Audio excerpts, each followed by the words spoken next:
청년들의 톡 쏘는 정치수다 청정라이브 오신 여러분 환영합니다. 와! 안녕하세요. 와 하셔야 돼요. 안녕하세요 아니고 몰랐어요, 여기 처음 몰랐어요. 손님이 오셨어요. 네, 우리 네. 인사를 먼저 하고 소개를 들어가도록 하죠. 저는 규동. 저는 한이. 저는 베리입니다. 네, 베리님 반갑습니다. 와우. 우리 오늘의 새로운 땅콩 손님 베리님을 모셨습니다. 우리 청취자분들께 인사 한번 해주세요. 네, 안녕하세요. 베리입니다. 여기 평상시에 즐겨 듣다가 또 이렇게 초대를 해주셔가지고 기쁜 마음에 달려왔습니다. 네, 우리 오. 베리님 우리의 애청자신데 네. 베리님 베리라는 닉네임에 의미가 있나요? 처음에는 닉네임을 정할 때 되게 고민을 많이 했거든요. 규동님이나 한이님처럼 네. 뭔가 딱 들었을 때 띄는 닉네임을 찾다가 결국 다시 돌고 돌아서 그냥 제 영어 이름이 베리이기 때문에 그냥 베리로 심플하게 갔습니다. 그냥 이름으로 했다. 바뀔 수 있으니까요. 근데 벨이라는 영어 이름, 나 되게 여자 이름 같다라고 했는데 오바마 대통령의 어릴 때 이름이 벨이라고 하더라고요. 그래요? 네, 버락 오바마가 아니고 베리 오바마. 그러면은 하더라고요. 우리 베리님도 버락이시네요. 그쵸. 버락님. 아, 네. 자, 우리 베리님 네. 사람으로서 직업적으로 좀 본인에 대한 맞아. 그런 것도 얘기해 주면 좋을 것 사실 같아요. 제가 이제 여기 우리 땅콩 손님으로 진호님 모시고 네. 맞아요. 진호님을 모시고 그리고 제이님 모셨는데 네. 다 베리님이 아시는 분들이거든요. 그래요? 근데 제가 베리님을 정말 모시고 싶었던 이유가 네. 이 직업적 특성입니다. 네, 맞아요. 저희도 만나 뵙기 전에 얘기를 많이 들었어요. 네. 보수의 아이콘이시라고. 네? 어떤 일을 하고 계셨나요? 계시나요? 네. 저도 이 일을 하면서 되게 생소한 경험을 많이 했었는데 저는 국회 사무처에서 얼마 전까지 의원실 인턴으로 근무를 했고 어... 네, 지금은 다시 꿈을 찾아 헤매는 네. 평범한 취준생입니다. 네, 저희가 뭐 정확한 정보를 사실 말할 수는 없지만 네네. 보수의 아이콘이라는 의미가 있겠죠. 네. 어느 분의 뭐 부자진이었는지 모르겠지만 네. 네, 그렇게 저희가 베리님을 오늘 모셨고 혹시 이번 대선에 누구 뽑을지 정하셨어요? 최근에 대선에서 이제 누굴 뽑을지 정했지만 이제 이건 또 마음속에 있어요? 오, 여전히 흔들리고 있고요. 그럼 이렇게 한번 물어볼까요? 좋아요, 네. 좋아요. 저번 대선에 누구 뽑으셨어요? 맞아 궁금해. 저번 대선이요. 네, 저희 다 공유했거든요. 진짜요? 근데 저는 저번 대선을 굳이 생각을 하자면 저는 지금 자리에 제일 잘 어울릴 것 같은 사람으로 뽑았습니다. 되게 애매모호한 답변 될 수도 있지만 그러면 문재인 네. 아니면 대통령 아니에요? 잘 어울릴 지금 것 자리에. 같다라고 했으니까 지금은 아니라는 거겠죠. 그거는 모르지만 너무 뭐야, 모르지만 애매하게 얘기- 최근에 저는 이 잠시만. 생각이 들었어요. 약간 네. 홍 아니면 아니란 뜻인 것 같은데. 힌트를 하나 드리자면 이제 지금까지 이제 대선 후보 경쟁에서 뛰었던 분이시거나 뛰는 분 중 하나일 거라 생각하고 있습니다. 이번 대선에. 그러면 안철수 후보겠네요. 그럴 가능성이 높네요. 그거는 어. 제가 확답을 드릴 순 없지만. 왜요? 비밀 투표 때문에 그런 거예요? 그쵸. 헌법이잖아요. 네, 좋습니다. 아. 그러면 뭐 이번 대선에 누구 뽑을지도 말씀해 줄 수 있나요? 저는 아직은 누굴 네, 뽑을지 좀 지켜보고 마음속엔 있다. 있었지만 최근에 이제 단일화가 또 이슈잖아요. 그래서 맞아요. 그 결과에 따라서 아마 또 바뀌지 않을까 생각하고 있습니다. 맞아요. 그러면 그러면은 마음이 바뀌는 최대 변수가? 저는 단일화라고 생각을 해요. 네. 되게 정치적이시네요. 저는 이렇게 생각했거든요. 저는 예전에는 지금은 다릅니다. 예전에는 윤석열 후보를 뽑고 싶지만 네. 안의 리스크가 얼마나 더 심한 게 나오느냐에 따라서 마음이 아. 바뀐다 이런 변수를 저는 이제 안의 리스크로 생각을 네네. 했었거든요. 네. 저 이렇게 단순하게 그거는 네네. 제가 볼 때 우리 한이님이 네. 아주 진정한 중독이 때문에 그런 것 같아요. 좋아요. 그런가요? 네. 사실 뭐 까놓고 말해서 진짜 이재명을 뽑겠다라고 생각하는 사람들은 이재명이 무슨 짓을 해도 이재명을 뽑을 거고 정권 교체를 꼭 해야 그러네. 된다고 생각하는 사람들은 안철수가 되든 네. 윤석열이 되든 둘 중에 한 명 뽑을 거잖아요. 결국 보수 뭐, 진영의 사람들은 그런 부분을 생각을 하게 만드는 발언들이었던 것 같아요. 네. 네. 그러면 우리 정치권에 갑자기 마무리하는 느낌인데 우리 정치권에 바라는 게 있다면? 저는 이거에 대한 처음에 질문을 보고 생각을 되게 많이 했었는데 네. 어려운 질문이에요. 어려운 질문이긴 하지만 또 간단하게 생각을 하면 저희는 요즘 정치권 최대 이슈 중 하나가 청년이잖아요. 그리고 또 네. 모처럼 이렇게 청년에 대해서 관심을 많이 가준 선거도 없는 것 같고 그래서 저는 이 이슈가 여기서 그치지 않고 앞으로 계속 정치권에서 끊임없이 관심을 가지면서 청정 라거 같은 플랫폼이 많이 생겨나길 바라고 있습니다. 와, 네. 아니 근데 아까 전에 계속 얘기하는 거 보니까 뭔가 되게 정치인으로서의 자질이 맞아요. 타고난 아니, 느낌이에요. 아니에요. 뭔가 말도 애매모호하게 원론적으로 하고. 약간 이번에 시의원 출마하실 것 같은 그런 발언. 원래 시의원부터 시작인 거 아시죠? 보좌진들 원래 시의원 많이 나가잖아요. 많이 나가시죠. 네, 한번 지켜보도록 하겠습니다. 네. 우리 본격적으로 시작하기 전에 좀 드릴 말씀이 있습니다. 청취자 여러분들께. 아 맞아요. 저희 지난주에 들으셨던 분들 아셨겠지만 음질이 좀 안 좋았어요. 네, 일부에서 저희가 스튜디오 측의 실수로 일부 녹음본이 소실됐습니다. 안타깝게. 진짜 그래서 죄송해요. 네, 너무 죄송하고 저음질의 방송이 업로드가 됐는데 다시 한번 저희가 정식적으로 사과를 드리고 스튜디오의 실수기도 하고 또 어떻게 보면 저희가 신경을 안 쓴 탓도 네, 있잖아요. 이런 실수가 다시는 없도록 저희도 한번 되돌아보고 죄송하다는 말씀을 다시 드리도록 하겠습니다. 네, 죄송합니다. 죄송합니다. 네, 죄송합니다. 네, 그러면 오늘 본격적으로 코너 들어가기 전에 또 댓글을 한번 읽어봐야죠. 이번에도 많은 관심을 보여주셨습니다. 먼저 우리 댓글 항상 자주 달아주시는 K님 코가 커요 님의 댓글 또 있는데 우리 한이님이 한번 읽어주실까요? 네, 먼저 전반적으로 개편된 청정라거 듣기 좋네요 이렇게 보내주셨는데 사실은 저희가 항상 이제 1부 오다리 이제 브리핑 코너, 네. 2부 현안, 3부 현안, 4부 청년 담론 이렇게 맞아요. 준비를 했었는데 그러다 보니까 아무래도 2부, 3부에서 정치공학적인 얘기, 정치 현안에 대해서 좀 더 얘기를 많이 할 수밖에 없는 구조더라고요. 맞아요. 그래서 지난주부터 개편을 해서 1부 브리핑, 2부 현안, 3부 청년 담론 이렇게 했더니 되게 긍정적인 반응을 보내주셨고요. 그리고 저희가 그때 3부 청바지에서는 젠더 이슈에 대해서 얘기를 했는데 거기에 대해서 K님 코가커요님의 개인 의견을 보내주셨어요. 뭐 여성부가 비판받는 이유는 성인지 예산을 둘러싼 각 부서의 예산 부풀리기도 하나의 이유가 아닐까 생각합니다. 이런 건전한 건설적인 피드백을 주셨습니다. 네.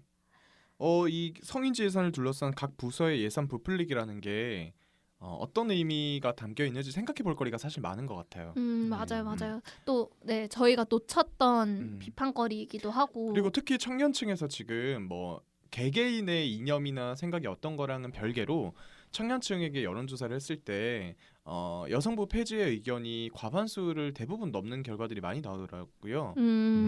근데 그런 의견들과 좀 맞닿아 있는 부분인 것 같아요. 그러니까 이 뭐 각 부서가 예산을 부풀리게 한다라는 게 결국은 그 여성가족부가 갖고 가는 예산을 정말 제대로 쓰지 못한다라는 얘기잖아요. 맞아요, 맞아요. 그런 것들이 우리 청년들한테도 많이 공감되는 부분이라서 네, 이거에 대해서도 우리 앞으로 얘기를 많이 나눠볼 것 같아요. 그럼 베리님의 의견도 한번 묻고 갈까요? 지난주에 없었으니까. 여성가족부에 네. 대해서 기본적으로 네. 어떻게 생각하세요? 일단 여성가족부가 지금 한참 이슈가 되고 그다음에 또 계속 논란이 되고 있는 이슈 중 그 이유 중에 하나라고 생각을 해보면 물론 당연한 거죠. 처음에 취지는 되게 좋았지만 네. 그게 제대로 안 되었기 때문에 청년들이 공감을 하고 그다음에 최근에 윤석열 후보가 SNS에 올렸을 때도 네네. 2030 흔히 이대남이라고 말하는 사람들이 열광했던 이유도 지금에 대해서의 올바른 정책과 방향을 나아가지 못하고 있다 생각을 하거든요. 네, 그리고 이 부풀리기라는 솔직히 워딩도 잘 활용을 못하기 때문에 부풀리기라는 단어가 나온 거라 생각을 해서 네, 아마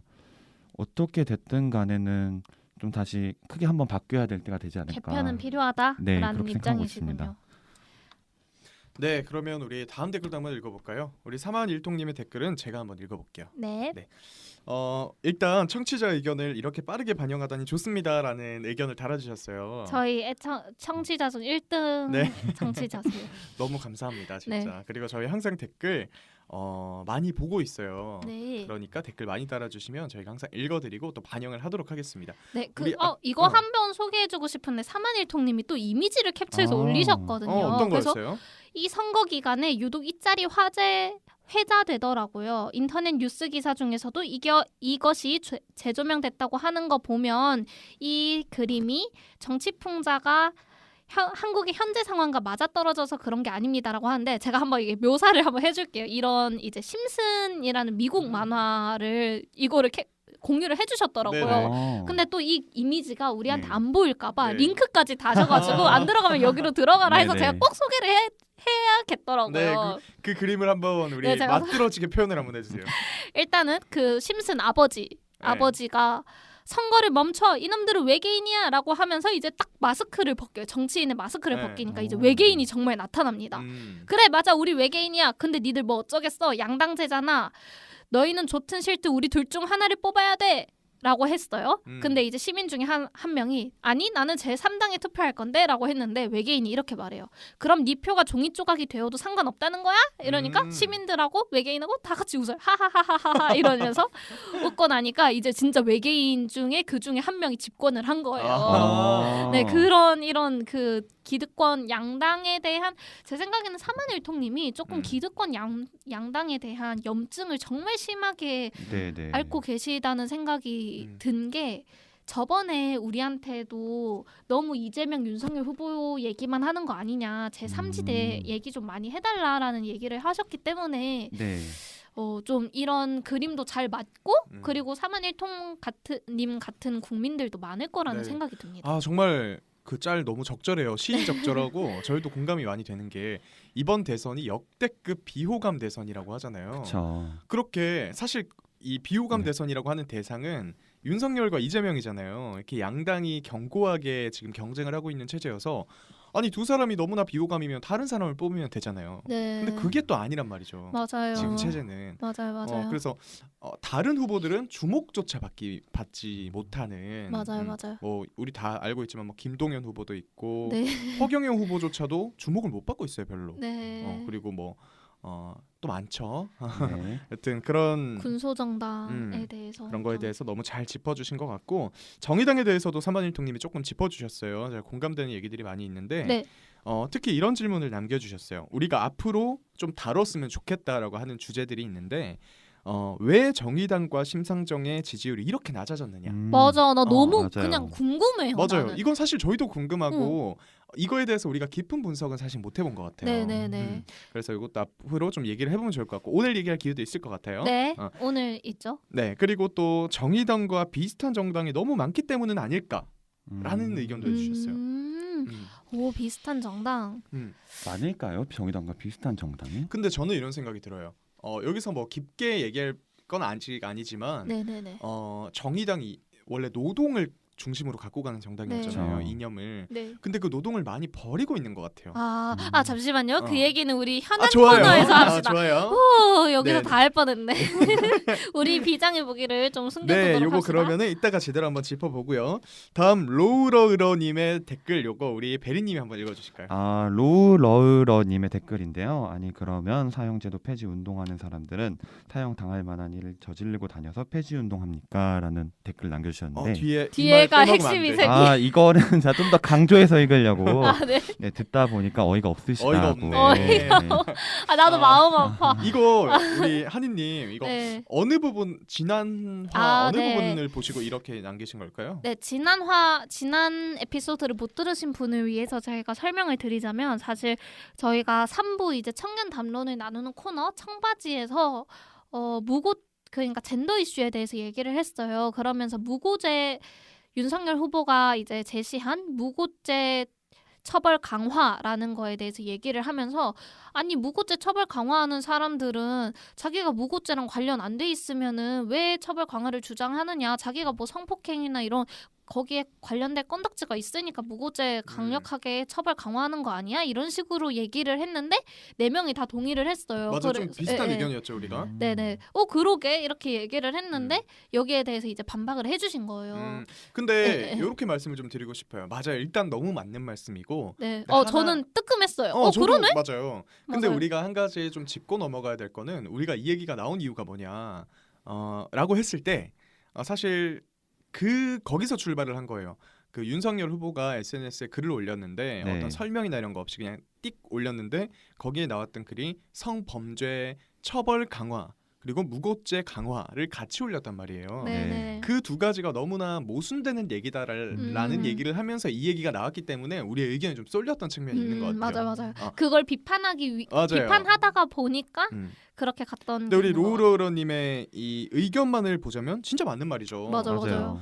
당연히 밖에서도 비판할 수 있는 거고. 네. 그러니까 또 사과드릴까요 우리? 아니 네, 이런 좋은 의견들 주시면은 저희도 저희의 상황을 설명할 그것도 있고 그리고 저희도 이런 의견에 대해서 맞습니다 이렇게 얘기를 할 기회가 있으니까 이런 댓글들 언제나 환영. 아 근데 저 또 하고 싶은 얘기가 있어요. 네네네. 이 댓글에 너무나 공감을 하고 네. 하면서도 약간 반면에 다른 얘기를 해드리고 싶은 게 뭐냐면 진짜 그 상황에 처한 사람만이 공감할 수 있는 이야기도 분명히 있는 게 사실인 것 같아요. 제가 최근에 네, 그 정의당 탈모얘기처럼요? 물론 뭐 그런 얘기도 있는데 최근에 그 정의당의 국회의원 장혜영 의원 있잖아요. 네네네. 그분이 의원이 되기 전에 네. 일반인으로서 한 인터뷰를 봤어요. 네. 근데 저는 몰랐던 사실인데 그분이 실제로 장혜영 의원의 동생이 장애인이시더라고요. 장애인이시고 정확히 어떤 건지 모르겠지만 약간 일상생활이 원활하지는 않을 어느 정도의 도움이 필요한 그런 장애인 분이시더라고요. 동생분이. 네네. 전혀 몰랐는데 장혜영 의원이 정의당에 처음에 들어가게 된 계기가 네. 그 동생분이 계시던 복지시설에서 많이 폭행을 당하고 피해를 당한 사실을 알게 됐대요. 네. CCTV나 이런 걸 통해서. 그래서 어떤 그 학부모들이라고 할까요? 네네네. 보호자들의 모임에 갔어요. 네. 그래서 이제 이 일을 우리가 까발리자 이걸 해결하자라고 갔더니 네. 본인을 제외한 모든 보호자들이 어떤 말을 준비해 왔냐면 이 사건을 묻고 가자라는 의견이었다는 거예요. 네. 그래서 장혜영 의원이 이거 안 되겠다. 나는 정치를 해서라도 이걸 깨부셔야겠다. 우리 사회가 이거밖에 안 되는구나라는 계기가 됐다고 해요. 사실 그렇기 때문에 지금 정의당이 일반적인 많은 대중들한테는 공감을 받지 못하는 부분도 있지만 그럼에도 불구하고 고집스럽게 밀고 나가는 측면들이 있잖아요. 네.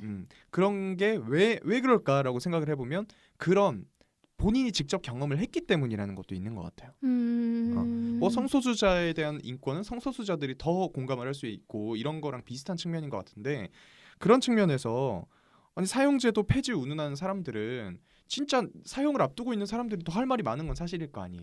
약간 그런 말씀을 드리고 싶은 거예요.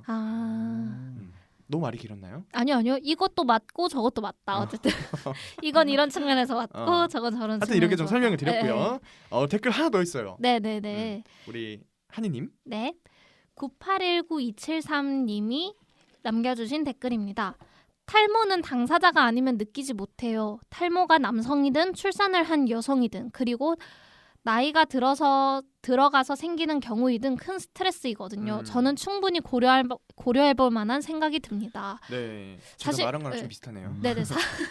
같은 맥락이죠. 사실 저희가 지난 에피소드에서 이게 탈모가 포퓰리즘이다. 탈모약 공약을 건보 적용하는 거는 그러면은 여드름 치료제는 왜 안 해줘? 이러면서 포퓰리즘이다라고 얘기를 했던 거에 대해서 이제 탈모는 어쨌든 큰 스트레스를 유발하기 때문에 조금 포퓰리즘은 아닐 수 있다라는 의견을 좀 주신 것 같아요. 맞아요. 네네네. 네. 그래서 이게 확실히 정말 많은 분들이 지지를 받다 보니까 실제로는 이재명 후보가 이거를 검토에 그친 게 아니라 이미 공약으로 만들었더라고요. 이제 공식적으로 공약으로 네, 공식적으로 얘기를 했죠. 공약을 냈고 이제 얼마까지 적용하겠다 이런 음. 것도 추후에 또 내겠다고 하니까 요거 저는 이제 또 이런 분들을 탈모인인지는 몰라요. 근데 몇만 탈모인들의 호응하는 거를 보면서 느낀 게 이게 하나 정도는 괜찮아요. 우리 국민 다수가 필요하다고 생각하는 거니까. 네. 네. 근데 이게 다수가 되면은 그건 진짜 포퓰리즘이거든요. 그래서 그렇죠. 네, 이거 말고 뭐 다른 거에 포퓰리즘으로 가지 않기를 바랄 뿐입니다. 좋아요. 네, 그러면 이제 우리 이 정도로 댓글은 마무리하고 본격적으로 오다리 한번 들어가 보도록 할게요. 네, 지난주 좋습니다. 정치권 이슈 오늘 한꺼번에 다 같이 정리해드리는 시간 오다리인데요. 먼저 첫 번째 브리핑은 바로 접니다. 네, 제가 첫 번째 이슈를 규동이 첫 번째 이슈를 전달해드릴게요. 첫 번째 이슈는 심상정 일정 중단입니다. 지난 수요일 12일에 심상정 후보가 일정 중단을 선언하고 칩거에 들어갔죠. 일부 여론조사에서 허경영 후보 지지율보다 낮게 나온 이 지지율 쇼크가 영향을 줬다고 전해지고 있어요. 그리고 다음 날인 13일 정의당 선대위원들은 일괄 사퇴했습니다. 여론조사 지지율이 한 자릿수에 머물러서 쇄신 방안을 모색 중이라고 밝혔는데요. 오늘 지금 저희가 녹음하고 있는 기준으로 16일 오늘 드디어 모습을 드러냈는데 비공개 일정으로 광주 아파트 붕괴 현장을 찾았습니다. 심상정 후보가. 그리고 실종자 가족들을 만나서 위로를 전하면서 애타는 심정이실 텐데 빨리 수색이 완료되기를 바란다고 전했다고 합니다. 내일 중에 공식적으로 복귀할 예정이라고 하는데요. 쇄신 방안을 과연 찾았을지 한번 지켜보도록 하겠습니다. 규동의 한 줄 평. 허경영 정부 부통령 되기 싫으면 잘합시다. 뭐라고? 허경영이 부통령 되기 싫으면? 네, 이거 실제 인터뷰 페이스북에 글을 올렸죠. 허경영 진짜요? 대통령. 이 심상정 후보가 직거에 들어가잖아요. 네네. 다음 날 허경영 후보가 SNS에 이렇게 올렸어요. 네. 심상정 후보님 낙담하지 낙담하지 마세요. 마세요. 전 그것만 봤어요. 네. 제가 당선되면 부통령 시켜드릴게요. 어머. 네, 정확한 워딩으로는 비례 명예 부통령으로 장관 임명권 드린다고. 네. 마음 얼마나 사실 아파. 자존심 상. 자존심 상하고 조롱당한 느낌이 들겠죠. 네. 그러니까 허경영 정부 부통령 되기 싫으면 잘합시다. 네.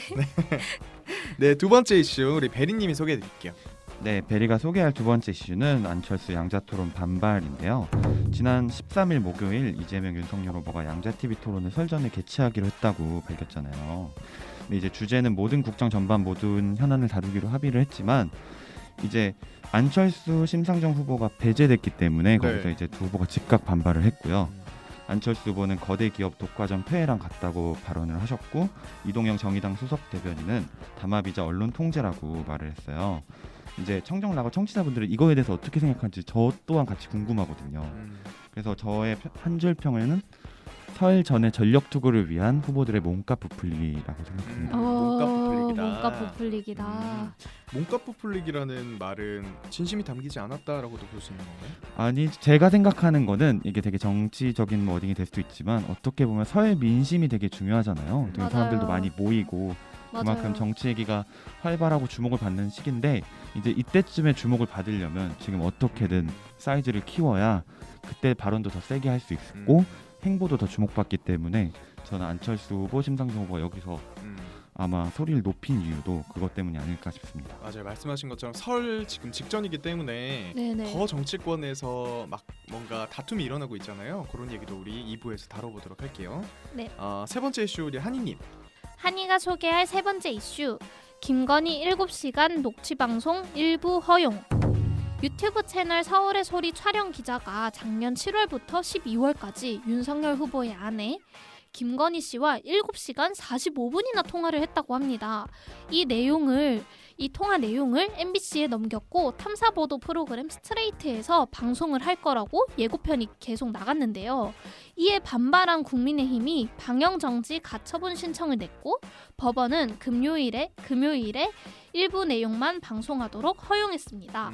민주당에서는 본방 사수를 독려하고 있고 국민의힘에서는 이재명 욕설도 같이 보도하라고 요구하고 있습니다. 녹음하는 현재 저희 지금 6시에서 7시 사이인데요. 우리는 아직 들어보지 못했지만 청취자분들이 방송 보고 내용 판단해서 댓글로 남겨주셨으면 좋겠습니다. 네, 한이의 한 줄 평? 예고편 한번 거창하네. 예고편 한번 거창하네. 아니 이것 때문에 더 궁금해졌잖아요. 맞아요. 이슈가 됐죠. 그리고 그 더 관심이 집중되게 만든 거에 사실 국민의힘이 한몫했죠. 맞아요. 뭐길래 그렇게까지 어, 감추나. 맞아요. 그런 모습이 좀 보였죠. 네. 이런 거 우리 2부에서 한번 다양한 의견 나눠보도록 하고 지금 저희 녹화 방송 기준으로 2시간 뒤에 드디어 스트레이트가 개봉이 다시 네. 다시 할게요. 괜찮아요. 저희 지금 녹화하고 있는 시간 기준으로 드디어 2시간 뒤에 이 스트레이트가 공개를 합니다. 과연 어떤 이야기가 담겨있는지 너무너무 기대가 돼요, 진짜. 진짜 뭐길래 도대체 궁금해요. 이슈가 그리고 됐죠. 그 우리 네. 네. 단톡방에서 좀 별지라고 떠돌았던 하죠. 얘기들이 있잖아요. 네. 법원 판결로 이렇게 문서가 올라와서 네네네. 김건희 씨가 이런 발언을 한 것 중에 이 부분은 공개도 된다고 허용이 됐고 이 부분 공개하지 말라고 판결이 됐다라는 네네네. 그 목록이 있어요. 네, 근데 발언. 그게 네. 팸코에도 계속 뜨고 있더라고요. 근데 이게 게시물로. 진짠가 아닌가? 그거는 모르지만. 그쵸? 네. 그래서 진짠가 아닌가를 다들 의심하고 있어서 만약에 진짜라면 좀 이상한 말들이 많이 있긴 하더라고요. 네네네. 그런 것도 우리가 한번 이따 말씀을 나눠보도록 할게요. 브리핑에서 얘기한 더 자세한 내용들, 의견들 저희 2부에서 다뤄보기로 할게요. 지난주와 마찬가지로 저희가 개편을 했죠. 2부 때는 정치 현안, 그리고 3부에는 청바지라는 코너에서 청년들의 고민, 특히 이번에는 진로 고민에 대해서 한번 얘기를 나눠볼 거예요. 그럼 저희 2부에서 만나도록 할게요. 이따 만나요. 안녕. 안녕.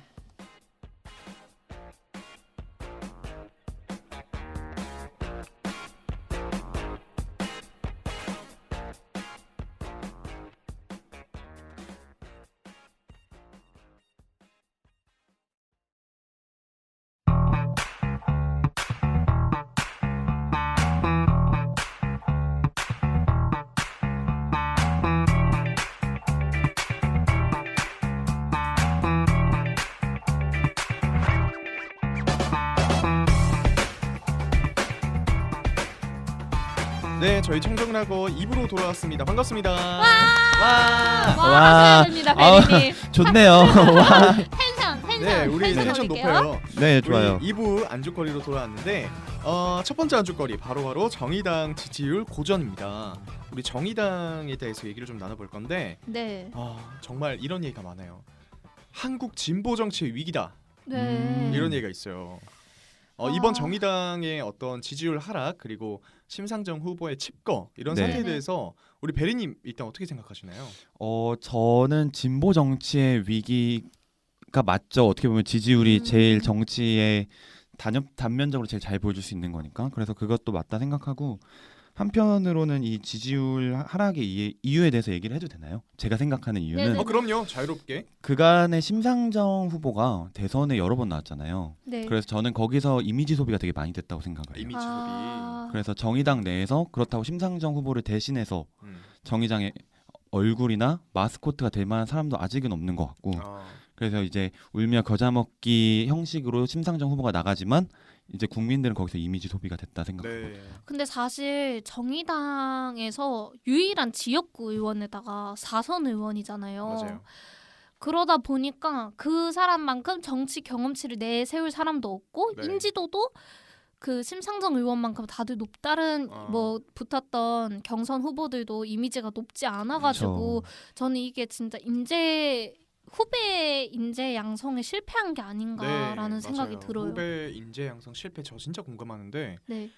저는 근데 우리 한이님이랑 약간 다른 측면인데 네. 한이님이 이렇게 말했잖아요 방금 후배들이 주목을 못 받고 있다. 네. 근데 저는 약간 다른 게 네. 후배들이라고 하면 장혜영 의원과 네, 류호정 의원. 류호정 의원이잖아요. 네. 저는 주목을 못 받고 있다가 아니라 비호감이 돼버린 것 같아요. 저는 좀 그렇게 바라봐요. 개인적으로 저의 의견은 정의당이 절대 사라지거나 너무나 축소되면 안 된다고 생각하는 사람 중에 한 명이거든요. 네. 우리 꼭 한국에 있어야 할 진보 정치 그리고 좀 뭐 소수자나 약자나 이런 사람들을 대변하는 정당이 꼭 필요하다라고 생각을 함에도 불구하고 언론에 비춰지는 두 의원이 너무 비호감이에요. 네, 그거 아셨으면 맞아요, 좋겠어요. 맞아요. 그러니까 네. 제가 아까 그러네. 전에 일부에서 그 장혜영 의원에 대해서 얘기를 했잖아요. 네. 저는 장혜영 의원의 모르던 측면을 그 인터뷰로 정말 많이 알게 됐어요. 이래서 뛰어들었구나. 이렇게 이런 동생분이랑 소통을 하면서 이런 정치의 꿈을 꾸게 됐구나 하면서 어느 정도 호감이 생겼는데 네네. 이걸 모르는 입장에서 보면요. 뭐 공감하실지 모르겠지만 장혜영 의원이 토론 나와서 한 얘기들이나 이런 게 네. 너무나 새침해 보이고 네. 되게 뭐랄까 꿈꾸고 있는 사람처럼 보여요. 그러니까 사람들 가까이에 다가와서 설득을 하려고 하는 게 아니라 마치 이렇게 말해도 될지 모르겠는데 가르치려는 듯한 느낌이 너무 많이 들어요. 말하는 발언들이 저는 그렇게 많이 느꼈거든요. 토론에 나와서 말하는 어떤 토론 방식이 발언하는 스타일이 네네. 진짜 설득하고 그러려는 게 아니라 좀 가르치려는 느낌이 좀 들고 선생님 같다 이런 느낌이 들었어요. 그리고 류호정 의원도 진짜 사실 젊은 층이라면 류호정 네네네. 의원이 국회에서 뭐 옷을 좀 편하게 입었잖아요. 네. 원피스 입고 이런 거. 네. 그런 거에 대해서 막 청년들은 사실 자유로운 사람들이 많기 때문에 잘했어라고 많이 네네. 옹호해주고 할 맞아요. 만도 한데 네. 그렇지 않았죠. 그 사건이 발생했을 때 그렇지 않았던 게 많다고 저는 느꼈거든요. 그게 진짜 어떤 청년들을 대변해서 자유로움을 좀 표현하려고 하는 게 아니라 왜 그런지 모르겠지만 오히려 별종처럼 보이고 약간 그런 측면이 더 부각돼 보이는 것 같더라고요 언론에서. 저는 류호정 의원이 음. 그때 원피스 입고 청바 그 멜빵 바지를 입었었죠. 네. 그랬을 때 굉장히 멋있다고 생각을 음. 했었거든요. 근데 생각을 했는데 그러니까 저는 이제 정의당 하면은 좀 노동자를 대변한다라는 이미지가 있었는데 그 류호정 의원은 노동자를 대변한다기보다는 조금 다른 뭐 타투법이 저는 제일 먼저 생각나거든요. 네. 그 정도로 좀 그 정의당의 노동의 스탠스를 가져가지 못했다? 맞아요. 이래서 좀 성장하기 어려운 것 같아요. 정의당은. 제가 또 진짜 꼭 드리고 싶은 말씀이 정의당이 방금 말씀하신 것도 비슷한데 정의당이 국민에 대한 설득에 너무나 처참하게 실패했어요. 류호정 의원이 비례대표 1번으로 뽑혔잖아요. 네네. 류호정 의원이 왜 그 자리에 올라갔냐면 게임 회사에서 네. 그 노조가 없던 게임 회사에서 노조를 설립하고 그런 것 때문에 해고를 당했죠. 네네. 해고를 당했기 때문에 그 대표자로서 그 자리에 올라갈 수 있었던 거예요. 이걸 아는 사람이 없어요. 그냥 류호정 의원은 BJ 했던 사람이다. 야 BJ 하다가 네가 국회의원이 돼? 이렇게 본단 말이에요. 댓글들을 맞아요. 보면. 근데 그 사람의 스토리가 뭔지 왜 해고가 됐고 그렇기 때문에 어떤 노동에 있어서 대표의 자리에 오를 수 있었고 그래서 1번이 됐다. 장혜영 의원도 장애인의 동생을 갖고 있고 네네. 그래서 그 부분에 너무나 공감을 해서 그래서 정책 꿈을 꾸게 됐다라는 걸 아는 사람이 정말 없어요. 저도 사실은 이제 우리 나다님이 얘기해주기 전에는 그 류호정 의원에 대해서 반감이 컸었어요. 왜냐하면은 그 이제 롤이라는 게임에 대리로 해서 그 게임 회사에 들어갔다고 하잖아요. 그러니까 그게 좀 설명을 드리면은 롤이라는 거에 있어서는 이제 게임을 잘하면 게임 회사에 들어가기 어떻게 보면 좀 가산점이 있는 건데 거기에서 이제 등급을 남자친구가 대신 플레이를 해가지고 올려진 등급을 통해서 이제 들어갔다는 얘기가 있어서 저는 거기에 대해서 되게 부정적인 입장을 가지고 있었거든요. 그리고 비례대표 1번이 된 이유도 게임 산업의 대표적인 인물 우리가 이제 게임 분야를 좀 가져가야 되니까 세워놨구나 이렇게 생각을 했단 말이에요. 사실 그런 배경 그런 홍보가 잘 안 되고 있다는 것도 정의당의 문제점인데 근데 또 이게 보면은 국민의힘이나 민주당은 거대 정당이니까 돈이 많겠죠. 맞아요. 홍보비가 맞아요. 얼만큼 많을 거예요. 근데 이제 정의당은 좀 홍보를 효율적으로는 못했던 것 같아요. 근데 이게 그게 큰 것 같아요. 아무래도 언론과 미디어를 통해서 그 시민들이나 국민들은 접하잖아요. 정치라는 네. 이미지를. 네네. 근데 언론이나 이 미디어에서 아무래도 이제 지지하는 사람이 떨어지는 정당에 주목할 주목도가 떨어지니까 어쩔 수 없이 저는 또 진보당은 뭐 예를 들어 타투 이벤트나 아니면 뭐 멜빵 바지를 입거나 아니면 류호정 의원을 영입한 이슈도 좀 약간 언론의 주목도를 통해서 먼저 알려서 그렇게라도 진보당을 홍보하려고 했던 생각인 것 같아요. 맞아요. 그 동의해요. 그 옷을 그때 원피스 입고 멜빵까지 그거는 류호정 의원 개인적인 판단보다도 보좌진들과 상의를 하고 나온 어떤 홍보 수단이었다는 거에 공감합니다. 저도. 근데 저는 그게 이제 노동자를 대표하지는 않는다라는 것 같아요. 그러니까 약자를 대표하지는 않는 홍보였다. 근데 그게 참 스탠스가 모호해진 게 네네. 맞아요. 게임에 대한 어떤 관련성으로 노동자에 대해서 들어왔잖아요. 네네. 비례대표가 네. 됐잖아요. 근데 최근에 발언하는 것들을 보면 노동보다도 젠더 문제에 조금 더 관심이 맞아요. 있어 보이고 그런데 한편으로 뭐 원피스를 입고 이런 거는 또 그거랑은 다른 문제 같아 보인단 말이죠. 네. 그러니까 좀 정체성을 가졌으면 좋겠어요. 맞아요. 단순히 난 정의당 의원으로서 정의당의 목소리를 강하게 낼 거야가 중요한 게 아니라 어느 분야로 예를 들어서 장혜영 의원은 장애인, 약자 이런 데 집중을 하고 그리고 류호정 의원은 좀 노동 측의 측면에 집중을 해서 좀 캐릭터를 가져야 되는 것 같아요. 캐릭터가 없는 것 같아요. 정체성이 필요한 거는 맞는 것 같아요. 정체성에 대해서 고민이 필요한 건 맞는 것 같아요. 근데 또 정의당 차원의 생각을 해보면 기존에 이런 시도를 하는 이유가 기존의 노동만으로는 주목을 받지 못해서 이런 거를 과하게 집중을 하려다가 생각을 한 것 같아서 어느 정도 공감을 하고 있어요. 저희가 지금 너무 정의당 얘기로 빠진 것 같기도 한데 네. 그래서 그러면 우리가 지금 얘기한 이 정의당이 지지를 못 얻는 이유가 네. 그 이유가 동일하게 심상정이 지지를 못 얻는 이유가 될까요? 저는 그 애매한 정체성이 맞는 것 같아요. 왜냐하면 저희 아버지가 이제 보수의 중심까지도 아니에요. 뭐 TK에 제가 포항 출신이어가지고 네. 경북 포항 출신인데 저희 아버지는 항상 비례대표는 무조건 정의당을 찍어 오셨대요. 아, 그렇구나. 네네. 근데 그래서 왜냐고 물어봤을 때는 이제 노동자를 좀 대변을 많이 한다라고 해서 했는데 사실 요즘에는 조금 고민이 드시는 것 같더라고요. 왜냐하면 노동자를 완전히 대변하지도 않는다. 그렇죠. 근데 이게 그 딜레마, 집토끼 산토끼의 딜레마인 것 같아요. 맞아요. 노동자를 잡으려고 하니 이것만으로는 표가 부족하고 음. 또 다른 걸 해보자니 정체성이 애매해지는 음. 그런 문제에 도달한 게 아닌가 싶습니다. 네. 까놓고 말하면 이번에 대통령 당선되려고 지금 운동을 하셔야 되는 게 아니라 정의당의 어떤 입지? 입지를 다지려고 더 많이 노력을 해야 되는 것 같아요. 맞아요. 그 측면으로 제가 하나의 방법을 제시하자면 오, 저는 해결책. 정의당이 당명을 바꿀 때가 됐다. 좀 아. 진짜 쇄신의 느낌을 줄 때가 됐다. 예를 들면 뭐가 있을까요? 뭔가 딱 보여줄 만한. 정의당의 어떤 캐릭터를 보여줄 수 있는 당명? 우리 한번 얘기를 해볼까요? 재밌게? 뭐가 제 있을까요? 공모전을 한번 해볼까요? 이렇게. 한번 해봅시다. 네, 한이님 그러면 우리 역대 우리나라의 진보 정당들 어떤 네. 것들이 있었죠? 통합진보당도 있었고 통합진보당. 그리고 민주노동당도 있었는데 네. 저도 자세히는 몰라요. 이렇게 공부해서 안 거지. 그 정당이 있을 때는 저는 너무 어렸기 때문에 정치를 네네. 모를 때였기 때문에 잘은 모르는데 만약에 제가 정의당에 이제 새로운 이름을 생각을 해본다고 네. 하면 소수자의 뭐 이런 얘기가 들어가면 좋지 않을까요? 뭐 그러면 너무 약자라든가. 또 소수자당이 될 것 같아서 그 쪼그라들면 안 되니까.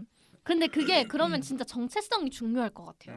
노동 음. 스탠드를 계속 가져갈 거냐라고 하면 노동이라는 가치를 담을 수 있을 것이고 아니면은 그래서 이름이 정의당이니까 애매해졌네. 맞아요. 소수자의 맞아요, 정의들을 맞아요. 모든 사람의 정의를 다 따라가게 되니까. 그리고 이름이 그렇게 정의당이라는 말 중요해요. 자체가 좀 딱딱한 느낌 있죠, 사실. 어, 그렇지 않나요? 딱하죠. 그리고 좀 추상적이라고 해야 될까요? 사실 뭐 이런 것 같아요. 우리 더불어민주당에 더불어라는 말을 정의당이 좀 갖고 왔어야 되지 않나. 더불어 잘 약간 어울린다. 정의당이 좋은 그런 단어죠. 거 좋은 단어죠. 그러니까 더불어 이렇게 좀 부드러운 느낌을 주는 단어가 아니라 정의당이라고 시작한 것부터가 이 패단의 시작이었다. 이거 어때요? 다 같이 당. 다 같이 당?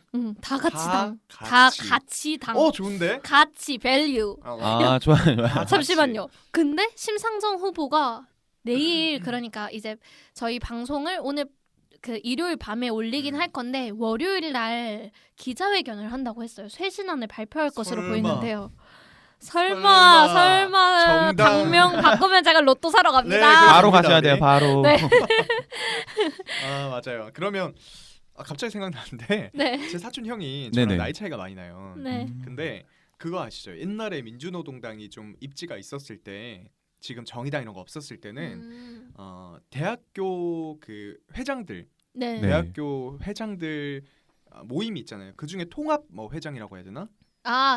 그 연합회장. 모임의 통합이 연합 회장 이런 게 있잖아요. 네네. 그러면 자동적으로 그 민주노동당에 가입이 됐던 걸로 알고 있어요. 오 그래요? 맞아요. 제가 들었던 얘기로는 정확한 건 아닙니다. 어. 그래서 그분이 민주노동당에 들어갔었죠. 제 사촌 형이 그 연합 회장을 했거든요. 네네네. 경상도 쪽에서. 어. 근데 최근에는 국민의힘 당원이다. 아 그래요? 정치색은 언제든지 바뀔 수 갑자기 얘기를 있으니까요. 하고 싶어가지고 자동으로 정당 가입이 되는. 그때는 그런 그랬던 걸로 알고 있어요. 지금 아. 모르겠네요. 이 얘기는 이 정도로 하고 그래서 네. 우리 심상정 의원이 네. 어떻게 해야 될까요, 도대체? 그러니까 그게 뭘 발표하실까? 그럼 나는 이게 뭐 일각에서는 이런 얘기도 나온다고 하더라고. 이게 어디 언론사의 단독 보도였는데 그 선대위 자리에 류호정 장혜영 의원을 선대위원장으로 투톱으로 세운다. 투톱으로 세운다는 단독 보도가 있었는데 저도 그 기사로 봤거든요. 네네. 댓글 장난 아닙니다. 왜요? 엄청나게 조롱해요. 근데 아무래도 그 두 의원의 이미지가 어떻게 보면은 좀 그런 류가 돼버렸죠 어느 순간부터. 아까 제가 얘기했던 그런 거랑도 약간은 맞닿아 있는 것 같아요. 두 사람이 약간 비호감이 돼버렸다. 그래서 지금 그 사람을 투톱으로 간다면 뭐 이건 저 개인의 의견일 수도 있겠지만 약간 정의당의 패착이 될 것 같아요. 그렇게는 해결할 수 없다. 투톱으로는 정말 잘못된 쇄신 방안이다. 저로는 진짜 말 그대로 지금 심상정 의원님이 칩거를 하시면서 주목도를 받았잖아요, 어느 정도. 네네. 그래서 이 주목도를 이으려면 완전히 혁신적인 쇄신안이 나와야 된다. 이거를 칩거만큼이나 주목을 받을 만한 확 바꾸는 쇄신안이 나와야 될 것 같다 생각을 해요. 그게 당명 바꾸는 거? 당명 바꾸는 것도 하나고 또 아니면 뭐 철저하게 있어요? 외부 인사들 많이 영입을 하든가. 아, 뭐 외부 대단한 인사. 사람 한 명 데리고 와야 돼요 지금. 맞아요. 아. 주목도를 이어가야 돼요. 만약에 근데 또 하나 말씀드리고 싶은 게 있습니다. 네. 심상정 칩거 자체가 어이가 좀 없어요. 왜요? 왜냐면 처음에 우리 그때 막 뭐 방송 어떤 거 할지 의논하고 할 때 그 기사가 네. 떴잖아요. 네. 네. 심상정 뭐 칩거 뭐 이랬었나? 연락 네. 두절. 연락 두절 뭐 그거 보고 에? 왜? 처음에 이랬단 말이에요 반응이. 맞아요. 사람들의 반응이 그랬을 것 같아요 대부분의 사람들이. 근데 그러니까 그때 음.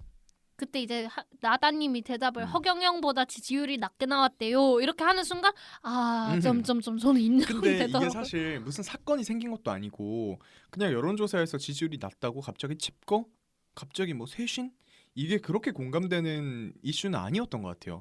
그래서 저 댓글에서 본 건데 심상정이 뭐 칩거했다 이런 거에 달린 댓글이 아니 이게 떼쓴다고 될 일이야? 이러더라고요. 그러니까 떼쓰는 이미지가 돼버린 것 같기도 해요 한편으로. 그러니까 엄청난 사태가 발생하거나 뭐 사건이 있었던 것도 아닌데 지지율이 낮다고 갑자기 칩거를 해 대통령 후보가. 하긴. 그러니까 이게 약간 그 너무 명분이 명확하진 않은 것 같다. 근데 지금 제대로 등장을 해서 뭔가 진짜 판을 바꿔보려면 진짜 큰 뭔가 있어야 돼요. 우리가 얘기했듯이 당명을 바꾼다거나 아니면 대단한 사람을 뭐 당으로 데리고 온다거나 진짜 만약에 장혜영, 류호정 투톱으로 간다? 자멸의 길로 가는 걸로 봅니다. 그래서 저는 진짜 정치 어린이 정린이 입장으로 볼 때 저는 심상정 후보가 칩거에 들어갔다고 했을 때 어떻게 후보님 정말 마음 상처가 심하셨나 보다 이렇게 생각을 했거든요. 갈리네요. 근데 이것도 그렇게 긍정적이진 않을 것 같아요. 정의당 입장에서. 어쨌든 국민이 후보를 와 후보 열심히 뛰네 박수 이런 게 아니고 어떻게 안타깝다 이런 마음을 가지는 것 자체가 일단 전략적으로 그렇죠. 그렇게 좋은 전략은 아니라는 생각이 드는 것 정의당 내에서도 머리가 엄청 아플 것 같아요. 맞아요. 이 정도 행동을 물론 독단적으로 결정했을 수도 있지만 저는 당과의 어느 정도 합의가 있다 생각을 해서 이 정도까지 어떻게 보면 비합리적이다 생각할 수 있는 행동을 한 거 보면 기존의 합리적인 선거 운동이나 합리적인 정책 제시로는 안 됐기 때문에 이렇게 비합리적인 방법을 선택한 거 아닐까라는 생각을 이런 해요. 방법도 있을 것 같아요. 진짜 판을 좀 바꿀 수 있는 방법. 뭐요? 저 심상정은 지금 이 순간부터 우리 정의당의 대선 후보에서 물러나 정의당 대선 후보를 이정미로 바꾸겠습니다. 아 후보 교체? 그러면은 주목 엄청 받지 않을까요? 받죠. 받겠죠. 근데 이정미로 바꾼 다음에 뭐가 또 있어야 돼. 그건 그래요. 이정미로 바뀌고 정의당에 뭔가 변화가 있어야 그리고 되는데 시작할 때 했던 말처럼 똑같으면- 우리 한이님 말처럼 심상정 한이님이 말씀하신 베리님 말씀하신 잘 기억이 안 나는데 네네. 우리 심상정의 이미지가 많이 좀 낡았다고 얘기해야 될까요? 그런 게 있는 것 같아요. 소비가 많이 이미지 됐죠. 컸다. 소비가 많이 됐죠. 더 이상 뭐 새로운 거 알 거 없잖아요. 맞아요. 근데 저는 약간 심상정이란 이미지라고 하면은 그 약간 따뜻한 어머니 느낌이 많이 떠오르긴 하거든요. 근데 이게 저는 예를 들면 이런 거예요. 뭐 예를 들어서 그분은 홍보 활동을 하는 것 중에 이제 유세 활동을 하는데 저는 이거 되게 감동받았던 게 뭐냐면 제가 이제 원룸살이 몇 년째 되다 보니까 네. 서울 와서 원룸에 사는 신림동 청년의 집에 방문해서 같이 생선구이를 먹어요. 왜냐하면 생선구이를 하면 우리가 환기가 안 되니까 요리를 잘 안 해먹고 특히 생선구이 절대 못 해먹는다. 절대 안 하죠. 라고 했는데 생선구이를 해서 이제 환기가 얼마나 안 되는지 본 거죠. 그리고 생선구이를 한 개 이틀 먹어요. 더 살아봐야 하는데. 제가 이따가 나가면은 그 살던 사람은 사실 이 냄새 제가 진짜 큰맘 먹고 고등어구이를 해 먹은 적이 있어요. 네. 제 집에서 저도 자취를 10년째 하고 있는데 진짜 3일 동안 냄새가 나요 집에서. 그러니까 옷을 먹잖아요. 다 베기고 먹고 냄새. 다음 날 뭐 출근을 했다가 집에 들어오면 그 냄새가 안 빠져 있어요. 고등어 냄새가 네. 3일 동안 안 나가요. 이런 거를 제대로 아실지 모르겠네요. 그러게요. 근데 아무튼 그런 이제 정치인은 좀 한계가 있긴 하지만 저는 거기에서 이제 상다리 보통 식탁도 잘 없잖아요. 상 네. 펴서 먹잖아요. 그 상다리를 펴서 그 좁은 집에 그 청년과 심 후보가 앉아 있는 그 네. 장면에 저는 되게 감동을 받았거든요. 음. 어쨌든 제가 이제 진짜 처한 상황이니까 그런 약간 엄마 같은 이미지가 있었는데 그걸 잘 못 살리는 것 같아요. 이번엔 잘 안 보이죠. 왜냐하면 2017년 대선에는 신블리라는 별명도 있었잖아요. 맞아요. 요즘에 신블리 어디 갔어? 어디 갔어? 신블리가 왜 붙였죠, 없어졌지? 붙였죠. 네. 심칩거. 심칩거. 근데 그 뭐 이런 언론을 보면은 뭐 정치에 대한 분석으로는 이렇게 얘기를 하더라고요. 이번에 너무 견고한 양당 경쟁이기 때문에 심상정이 더 안 되는 것도 있다. 왜냐하면 지난 대선에서는 사실상 문재인이 되는 걸 대부분이 알고 있었으니까 홍준표가 이거를 뒤집는다는 거 어렵다는 걸 많이 느끼고 있었으니까 네. 문재인에게 어떻게 문재인을 찍어야만 한다라는 표가 아니라 나는 심상정에게도 찍어볼래. 내 의견을 조금 더 표출할래. 라는 표가 있었다면 이번에는 내가 심상정에게 마음을 잠깐 줬다가 이거 내가 진짜 싫어하는 윤석열이 되게 생겼네? 약간 이렇게 어. 보는 거예요. 이렇게 분석을 하기도 하더라고요. 그럴 막기 수도 위한 있겠네요. 표네요. 막기 위한. 그렇죠. 내 표가 사표가 될 수도 있다라는 마음 그리고 내가 정말 원하지 않는 보수 쪽에 어떤 사람이 당선될 네. 수도 있다라는 두려움 그게 이런 진짜 게 차악을 선택할 수밖에 없는. 맞아요. 그런 게 하나의 이유가 되는 것 같기도 해요. 종합적인 이유가 얽힌 것 같아요. 맞아요. 결국에 보면은. 베리님은 심상정 후보의 이미지가 어때요? 저는 항상 솔직히 정의당 당론이나 어젠다 제시 같은 걸 보면은 뭔가 저는 항상 새롭게 먼저 제시하는 느낌이 있었거든요. 그래서 뭔가 노동 이슈나 뭐 이런 새로운 이슈를 갖고 와서 하는 건데 이번에 양당 후보들은 서로 어떻게든 먼저 어젠다를 제시하려고 하고 이슈 제시를 하려고 하죠. 네. 그러면 그 과정에서 그 기존의 제3지대에 있는 그 후보들이 먼저 제시할 수 있었던 이슈들을 이번에 양당 후보들이 먼저 가지게 되면서 그게 묻혀버린 것 같아요. 맞아요. 먼저 제시 못하는 것도 있고 먼저 제시를 맞아. 해도 지금 주목 못 받을 거예요. 아니 그리고 아젠다라고 하니까 얘기가 나왔는데 제가 얼마 전에 이제 중대재해처벌법에 대해서 그냥 궁금해져서 이것저것 검색을 하다가 느낀 건데 이번 달 27일부터 중대재해법이 시행이 되는데 네. 정의당에서 이 얘기를 먼저 꺼낼 법도 한데 아직 얘기가 없는 게 저는 아쉽더라고요. 그런 어젠다를 끌어가는 힘? 그런 게 좀 많이 부족한 거 아닌가라는 맞아요. 생각이 듭니다. 중대재해처벌법에 대해서는 약간 지금 정의당에서 그렇게 뭐 찬성하거나 이런 건 아니었잖아요. 그러니까 네. 왜냐하면 당연히 그 법에 대해서는 찬성하지만 지금 통과된 법으로 만족할 수 없다라는 스탠스였던 걸로 저는 알고 있거든요. 잘못됐다. 뭐 여기서 몇 개 통과가 안 된 어떤 조항들도 같이 들어갔어야 된다. 네. 그래서 좀 갈등이 있었던 것 같은데 어쨌든 중대재해처벌법이라는 게 큰 상징을 갖고 있잖아요. 우리 그쵸. 노동자들에게. 네. 그래서 이런 이슈를 일단 좀 정의당이 선점을 해야 될 필요가 있는 것 같아요. 네. 음. 아무튼 그래서 저는 계속 이제 노동의 어젠다를 좀 끌어갔으면 좋겠다. 결국 라는 그래서 어찌 됐든 지금 여기 모여 있는 우리 3명의 청년들 그리고 누군가 어떤 청년들은 심상정이 쇄신안이라고 발표하는 거에 기대를 갖고 있어요. 맞아요. 어쨌든. 너무 있어요. 궁금해요. 그냥 네가 뭔 얘기를 하든 우린 관심 없어는 아니란 말이에요. 네. 그러니까 앞으로 잘했으면 좋겠다. 네. 이렇게 마무리를 하도록 하죠. 좋습니다. 네, 우리 두 번째 안주거리는 바로 양자 TV 토론이 성사됐다라는 겁니다. 여기에 또 심상정 후보를 얘기 안 할 수가 없습니다. 그쵸? 아니 어떻게 심상정 후보랑 안철수 후보 쏙 빼놓고 둘이만 한다고 합니까? 그러게요. 그리고 심상정 후보가 솔직히 이제 2017년 대선 때 다 봤기 때문에 토론을 잘한다는 걸 이미 알고 있잖아요. 맞아요. 근데 이게 또 심상정 후보가 들어가려면 지지율 순으로는 못 들어가요. 왜요?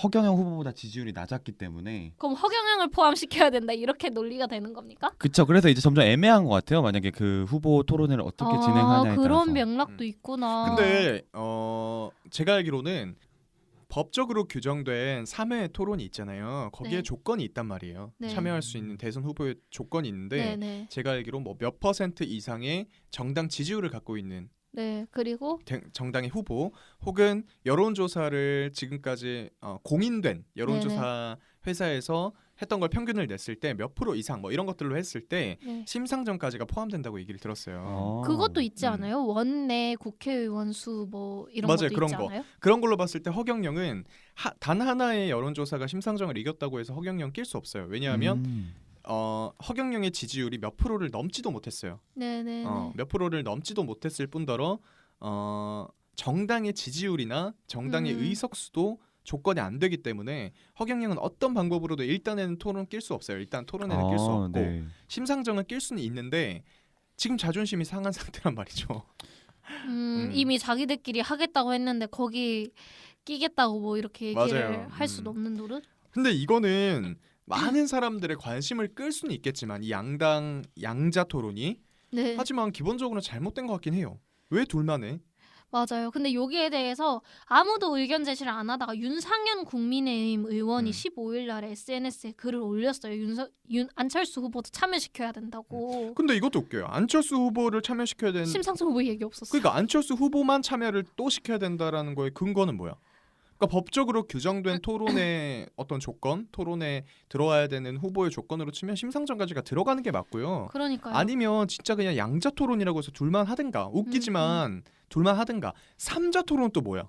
맞아요. 아무 이유 없는 삼자예요. 자기들 마음에 드는 사람. 제 생각에 그거 같아요. 굳이 이제 양당 입장에서는 이미 합의가 된 상황에서 굳이 누군가를 추가하거나 그렇게 해서 간에 자신의 지지율을 남한테 주기 좀 아깝다는 생각을 하는 것 같아요. 그렇죠. 그리고 윤상현 의원이 안철수 후보를 참여시키자라고 하는 거는 안철수의 토론권도 보장하자라는 건 저는 아니라고 보고요.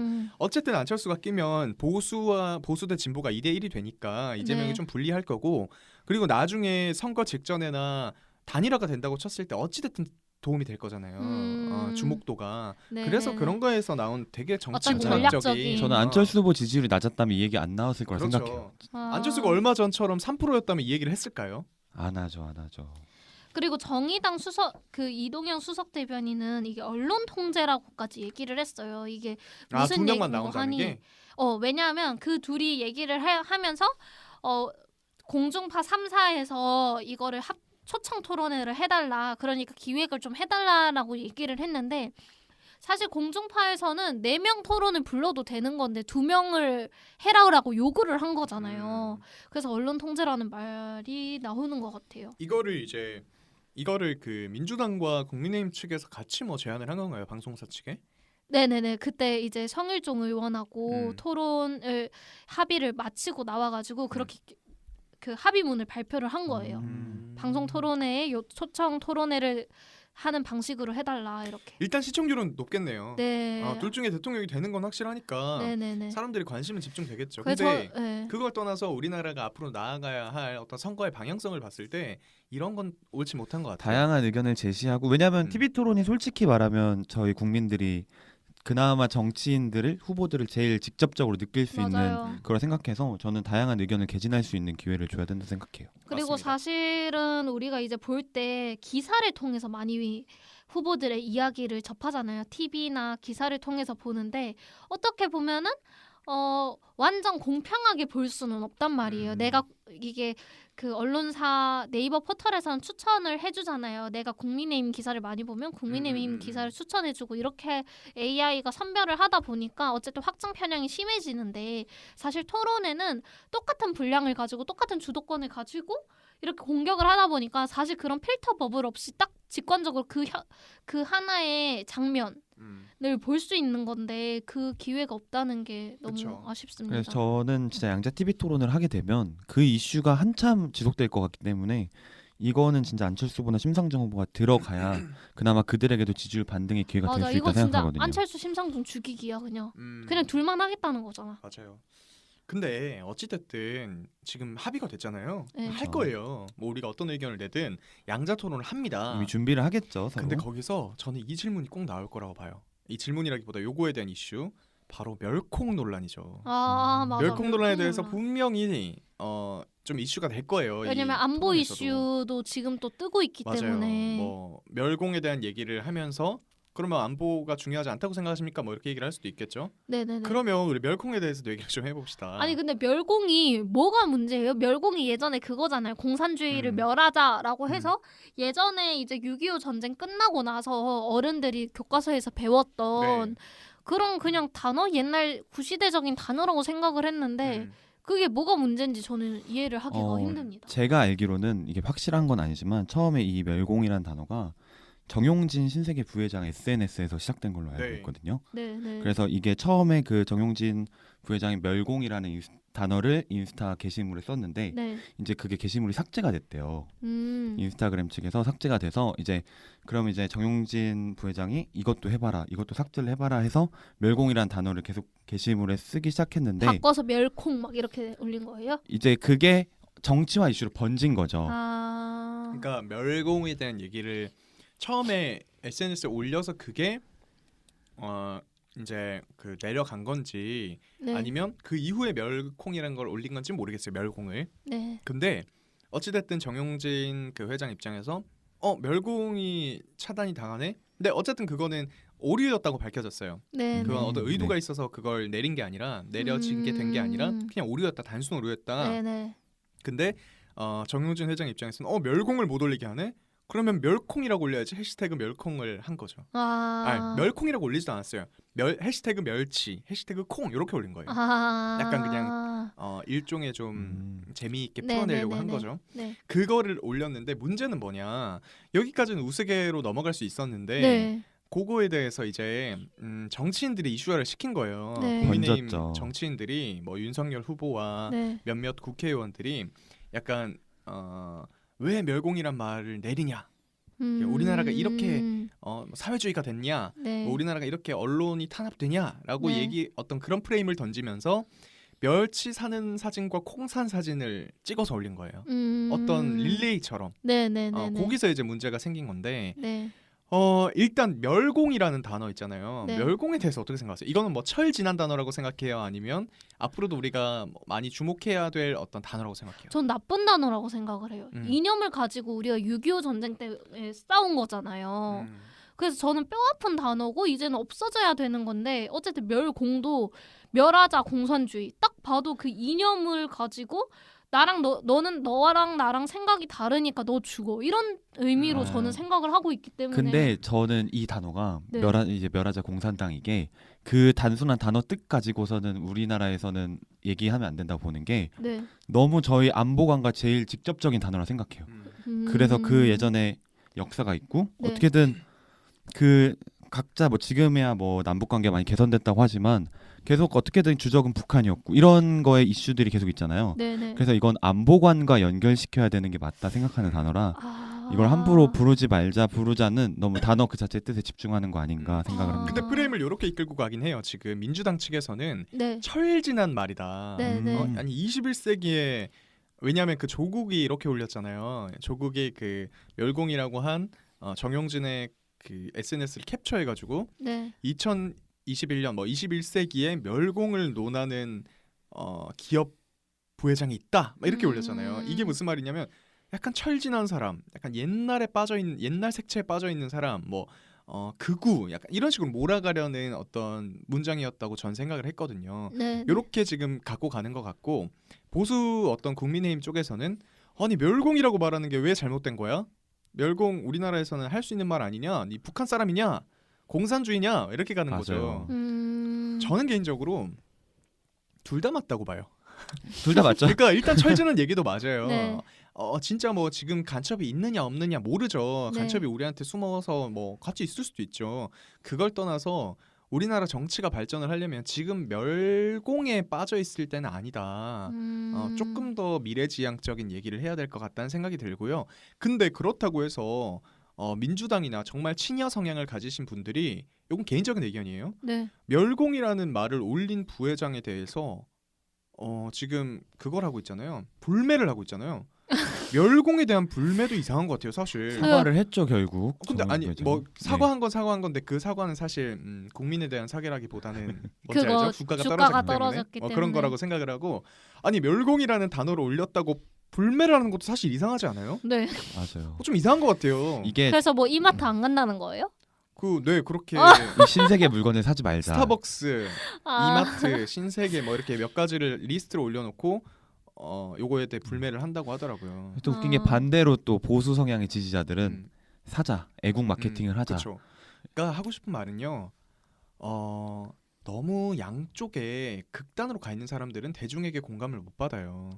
지금 뭐 불매 운동을 하고 있는 분들 이 방송을 들으실 수도 있고 이건 제 의견입니다. 네. 그리고 뭐 그거에 대해서 뭐 동료 운동, 구매 동료 운동을 하시는 분들이 있잖아요. 네. 그럴 수 있다고 생각해요. 네. 뭐 그럴 수 있습니다. 네. 왜냐하면은 그 진영에서 노력을 하시는 거니까 그 공로를 인정해요. 하지만 정말 우리 청년들이나 아니면 중도라고 얘기하거나 스윙 보터들의 마음을 그걸로 움직일 수는 없을 것 같아요.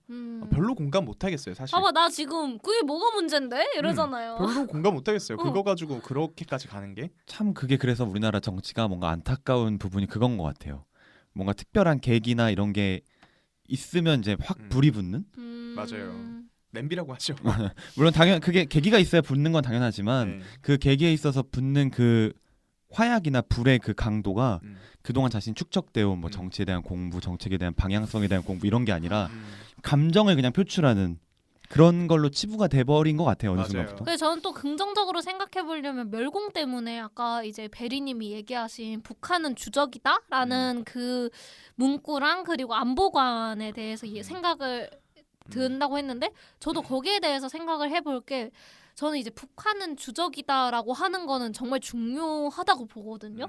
왜냐하면 우리 안보 정책에 관해서 어떻게 설정할지에 그쵸. 달라지는 거니까 뭐 예를 들면은 제가 그냥 단편적으로 생각했을 때 GDP에 군사를 몇 명 배치하고 이런 게 달라지는 거잖아요.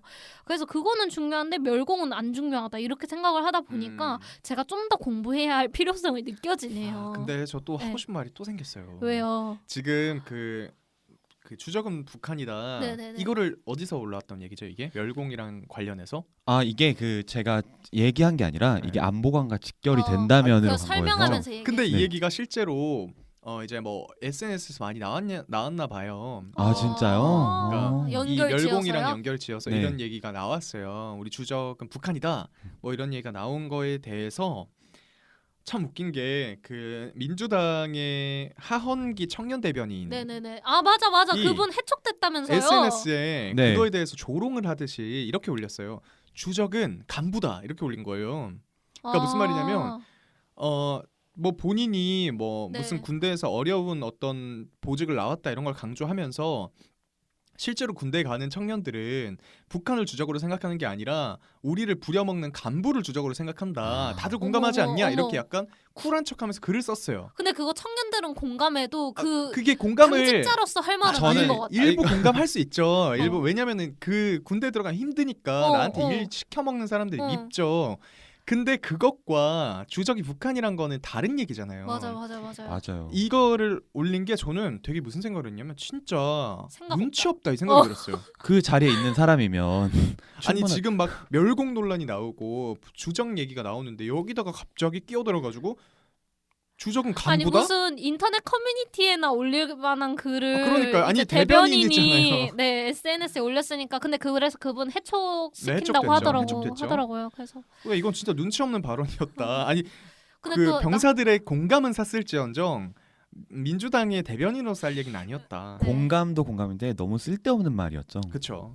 맞아요. 이거는 해촉될 만했죠. 나는 그래서 주적은 간부다 이래가지고 이게 무슨 뜻이지? 하고 그냥 어. 넘겼거든요. 그 어. 기사를. 그게 그런 의미죠. 그게 멸공이랑 연결이 되는 음. 얘기였군요. 사실 그 멸공 논란에 자기도 발을 올린 거였죠. 올린 거였는데 그냥 잘못 미끄러지고 올렸죠. 발이 미끄러지고 해촉됐다. 이렇게 봐야 될 것 같아요. 잘못 올렸죠. 네. 그렇습니다. 우리 양자 TV 토론에서 지금 여기까지 얘기가 넘어갔는데 아직 양자 TV 토론이 된 게 아니기 때문에 방송이 된 게 아니기 때문에 사실 할 얘기가 많진 않아요. 맞아. 일자도 네. 안 잡혔고 그쵸? 그렇기 때문에 그럼 이렇게 한번 얘기를 해볼까요? 양자 TV 토론이 방영이 됐을 때 네. 이게 이재명 후보에 도움이 될 것인지 윤석열 후보에 도움이 될 것인지 당연히 이재명 후보죠. 그런가요? 당연한가요? 근데 아니, 저는 근데- 이게 오히려 생각이 드는 게 이재명 후보가 잘한다고 생각하는 사람 당연히 이재명 후보 말을 잘한다, 토론을 잘한다고 하는데 오히려 그게 깔려 놓고 보면은 또 약간 또 다른 결과가 나오지 않을까. 그래서 저는 누가 더 공격을 잘 막냐인 것 같아요. 수비를 잘하냐? 누가 더 수비를 잘하냐. 그럼 윤석열 후보가 능청스럽게 그거는 뭐 제가 잘 알아서 보겠습니다. 이러면은 수비를 잘한 건가요? 정확히 아무리 그래도 저희가 말하는 수비를 잘한다는 거는 합리적인 변명과 합리적인 설명이 필요하겠죠. 변명을 네, 설명이 맞아요. 필요하겠죠. 기대감이 높으면 실망도 큰 법이니까 음. 지금 사실 대부분의 사람들이 이재명이 더 말을 잘하고 토론에서도 거의 이길 거라고 생각을 하고 있을 거라고 봐요. 네, 그렇기 그러면- 때문에 윤석열이 평타만 쳐도 사실 더 어떤 맞아. 잘했다고, 지지자들은 좀 더 결집하는 맞아요. 계기가 될 것 같아요. 그리고 윤석열 후보가 최근에 도리도리를 고치셨더라고요. 아 그래요? 난 그거 못 고치는 어떻게 인간의 고쳤대요? 습관인 줄 알았는데 그게 방송을 보니까 이제 딱 고정이 되고 그게 이제 일간지 기사로도 이렇게 지면에 딱 도리도리 고친 그거를 윤석열 고친 것도 계속 신기하다 시켰어. 사실. 그러니까 습관인데. 평생의 지금- 습관을 고친 거죠. 너무 많은 준비를 하고 있어요. 그 아, 토론에 그렇구나. 대비해서. 그래서 제가 그래서 흘러 또 기대가 흘러 됩니다. 들은 말 중에서 이제 윤석열 후보님이 약간 그런 게 하나 꽂히시면 그걸 하려고 노력을 많이 하신다고 들었어요. 이제 그런 거에 좀 공감 필요성을 느끼고 있나 보네요. 아 근데 구수를 하셨잖아요. 네네. 그 정도의 집념이면 뭐라도 할 수 있겠다 싶긴 해요. 구수는 그러니까 뭔가 진짜- 딱 목표를 잡으면 포기하지 않는 거잖아요, 사실은. 아 근데 그 구수 있잖아. 나 청년 박탈감을 좀 느꼈어요. 아 왜요? 그냥 구수를 할 정도로 지원해줄 부모님이 아 계시구나. 맞아요. 민주당에서는 그렇게 지금 얘기를 하고 아, 있죠. 또 이렇게 아. 갈 수가 있네요. 진보 측에서 이렇게 얘기해요. 나는 근데 진짜 느꼈어. 윤석열 어린 아이일 때 사진 보면 맞아, 되게 도련님처럼 하고 있어요. 맞아. 옷도 비싼 거 맞아요. 입고 맞아요. 있고 그런 거에 대해서 민주당은 이재명은 어렸을 때부터 뭐 기계공이었고 뭐 팔도 다치고 이랬는데 그 비교해서 사진 윤석열은 올렸잖아요. 도련님이었다 이런 얘기를 하면서 구수까지 했다는 건 대단한데 구수를 도전할 동안 집에서 지원을 해줬단 거 아니냐. 세상에 맞아요. 어떤 청년들이 구수를 하냐 이렇게 또 프레임을 가져가더라고요. 이 얘기 또 제가 청바지에서 할 얘기가 많습니다. 아, 우리 그래, 진로 그러면 고민이잖아요. 이따 해볼까요, 이따? 네네. 그러면 우리 세 번째 안주거리를 한번 넘어가 보도록 합시다. 세 번째 안주거리 바로 김건희의 녹취록 7시간 녹취록에 대한 이야기인데 이 법원에서 일부 방송을 허용했어요. 네. 근데 일부 방송 허용이라기보다 일부 일부 제외 판결이라고 봐야 되나? 그게 아. 중요한 것 같아요. 몇 개는 빼고 방송해라라고 그러니까 했는데 다 우리는 방송을 하겠다라고 했던 의견에서 네. 이제 상대방에서는 이거 방송 아예 못하게 해달라라고 제출을 한 거고 네, 거기에 네. 대해서 지금 떠도는 얘기로는 뭐 두 음. 가지 사안, 두 가지 발언 뭐 이런 거에 대해서 금지가 됐다라고 하니까 요거에 대해서 한번 말을 해보죠. 어떤 걸 얘기해 볼 수가 있을까요? 일단 이제 법원에서 보도하면 안 되는 내용들을 별지 형태로 해서 냈고 판결을 냈고 그 별지를 비공개로 했어요. 네. 근데 사실 그 별지라는 게 지금 인터넷상에 다 떠돌아다니고 있는 형태고 그 내용을 보고 저희가 적잖은 충격을 받았습니다. 아니 이게 사실 먼저 얘기를 해야 될 건 이 별지라고 떠도는 형태가 있는데 네. 이게 사실인지는 몰라요. 이게 진본인지는 모르는 거예요. 네네네. 찌라시에 불과할 수도 있어요. 네. 그렇죠. 하지만 일단 저희는 이 찌라시를 입수를 했고 네. 이 발언들은 사실 충격적이다. 네네. 이게 거기에 좀 나온 해도 되나, 논란. 우리가? 네?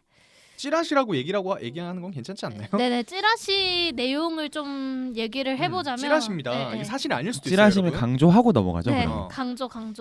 좀 어떤 발언이 있는지는 얘기를 한번 해봐도 좋을 것 같아요. 네. 일단 첫 번째. 이거 너무 자세히는 말고 대충 그래요. 얘기를 하더라. 해주자면, 네. 뭐하더라. 뭐 일반 국민은 바보. 정권을 잡으면 가만 안 둘 것. 음. 뭐 내가 웬만한 무속인보다 나은데 점을 볼 줄 아는데 내가 보기엔 우리가 청와대에 갈 것. 청와대 간대요. 이런 것들 그리고 아. 되게 보복성으로 뭐 이제 우리가 대통령 되면 누구를 다 감옥에 넣을 것이다 뭐 이런 그런 얘기가 것들을 있었죠. 이런 발언들을 이제 보도하지 말라고 하는 거예요. 그렇죠. 그리고 저는 사실 개인적으로 이 발언이 제일 충격적이었는데 이게 사실이 아닐 수도 있어요. 강조하고 넘어갈게요. 우리 남편은 바보다. 내가 다 챙겨줘야지 뭐라도 할 수 있는 사람이지 저 사람 완전 바보다라는 발언이에요. 근데 그거는 우리 엄마도 하는데요? 할 수 있는 말 아니에요? 근데 요거는 이제 제가 댓글에서 본 건데 유튜브 댓글에서 본 건데 우리는 요걸 별지를 입수를 이렇게 했잖아요. 근데 네네. 요거 말고 뭐 다른 걸 본 사람이 있는지 이 발언에 대해서 좀 더 자세하게 적은 사람이 있더라고요. 이런 발언이다. 이게 뭐 실제인지는 모르겠어요. 그 사람이 적은 발언이. 근데 요거보다 수위가 세요. 아 그래요? 그냥 바보다라고 한 게 아니라 남편을 굉장히 비하하면서 배도 튀어나오고 뭐 맨날 술 먹고 뭐 머리도 안 좋고 뭐 저런 사람을 누가 데려가 나니까 데리고 살지 약간 이런 느낌으로 말을 했다고 하더라고요. 저희 어머니가 하시는 말씀이랑 굉장히 비슷한데요. 사실인지는 몰라요. 근데 나는 이게 그분들이 그런 말들 이제 보통 막 한 결혼한 지 30년 된 노부부들이 많이 하는데 사실 그분들 결혼한 지 아직 7년 차? 8년 차? 이 정도밖에 안 됐거든요. 근데 저는 연차로서 그걸 말할 수 있는 거는 그거는 상관없다 보고. 아니 왜냐면 네. 애정의 관계가 진하거나 그러면은 약간 우리 남편 바보 천치예요 이렇게 말할 수 있다고 봐요. 근데 맞아요. 약간 맞는 애정 말이고. 섞인 근데 비판, 이게 비난. 그런 식으로 얘기를 했을 수도 있어요, 실제로. 아무도 모르죠. 근데 문제는 뭐냐? 지금 민주당에서 갖고 가는 프레임 중에 또 하나가 윤석열이 멍청하다잖아요. 대통령으로서의 능력이 없다. 그래서 타격이 그거랑 결합이 좀 되는구나. 돼서 이제 이렇게 휘둘리는 사람이라면 대통령이 될 수 있겠냐라고 공격이 들어갈 수 있겠죠. 이런 게 좀 생각이 들고. 그래서 아무튼 이 별지 내용이 진짜 진실인지는 모르겠지만 그래서 MBC에서는 지금 거창한 예고편을 하고 있는 셈이잖아요. 김기현 원내대표도 그날 가처분 그 판결이 나온 다음에 바로 MBC 앞에 가가지고 해서 사장하고 20분간 면담을 네. 또 했다고 하더라고요. 그래서 이 내용이 도대체 뭐길래 맞아요. 뭐길래 이런 궁금증을 자아내나 이런 생각이 드는 것 뭐길래라고 얘기하기 전에 하나 짚고 넘어가야 될 게 이게 과연 MBC가 이렇게 설 2주 전이잖아요. 네네. 국민의힘에서는 이렇게 얘기해요. 설 2주 전 이렇게 민감한 시기에 왜냐하면 설 전에 어떤 게 터지면 설에서 밥상 민심이 맞아요. 돼버리니까 네. 그 밥을 먹으면서 이 토론거리가 되니까 중요한 시기란 말이에요. 그리고 왜냐하면 나는 정치에 관심 없는 사람들은 큰아버지가 이 사람 찍어라라고 하면 네라고 하고 넘어가서 그 사람을 찍기 때문에. 근데 이 MBC가 이 오디오를 입수를 한 게 최근이 아니라고 하거든요. 좀 됐대요, 기간이. 네. 아마 7월 정도죠. 작년인가 재작년 7월로 알고 맞아요. 있어요. 작년이거든요. 그렇기 때문에 국민의힘에서 이렇게 얘기하는 거예요. 이 정보를 입수를 했다가 지금 시기에 맞춰서 이렇게 민감한 시기에 맞춰서 이렇게 터뜨리는 거는 선거 개입이다라고 하는 거예요. 네, 저는 이거에 대해서 저의 개인적인 의견은 네네. 전 이거에 대해서 되게 동의하는 게 너무 시기가 그때 만약에 진짜 유권자들의 알 권리나 네네. 시민들의 알 권리를 위해 했으면 뭐 안 입수한 즉시 내는 게 더 옳지 않나라고 네. 생각하거든요. 근데 일단 불법 녹취겠죠. 녹취를 뭐 네네. 이 대화를 허락받고 녹취하진 않았을 테니까 네. 불법 녹취에다가 이걸 한 거를 굳이란 단어가 중요한 것 같아요.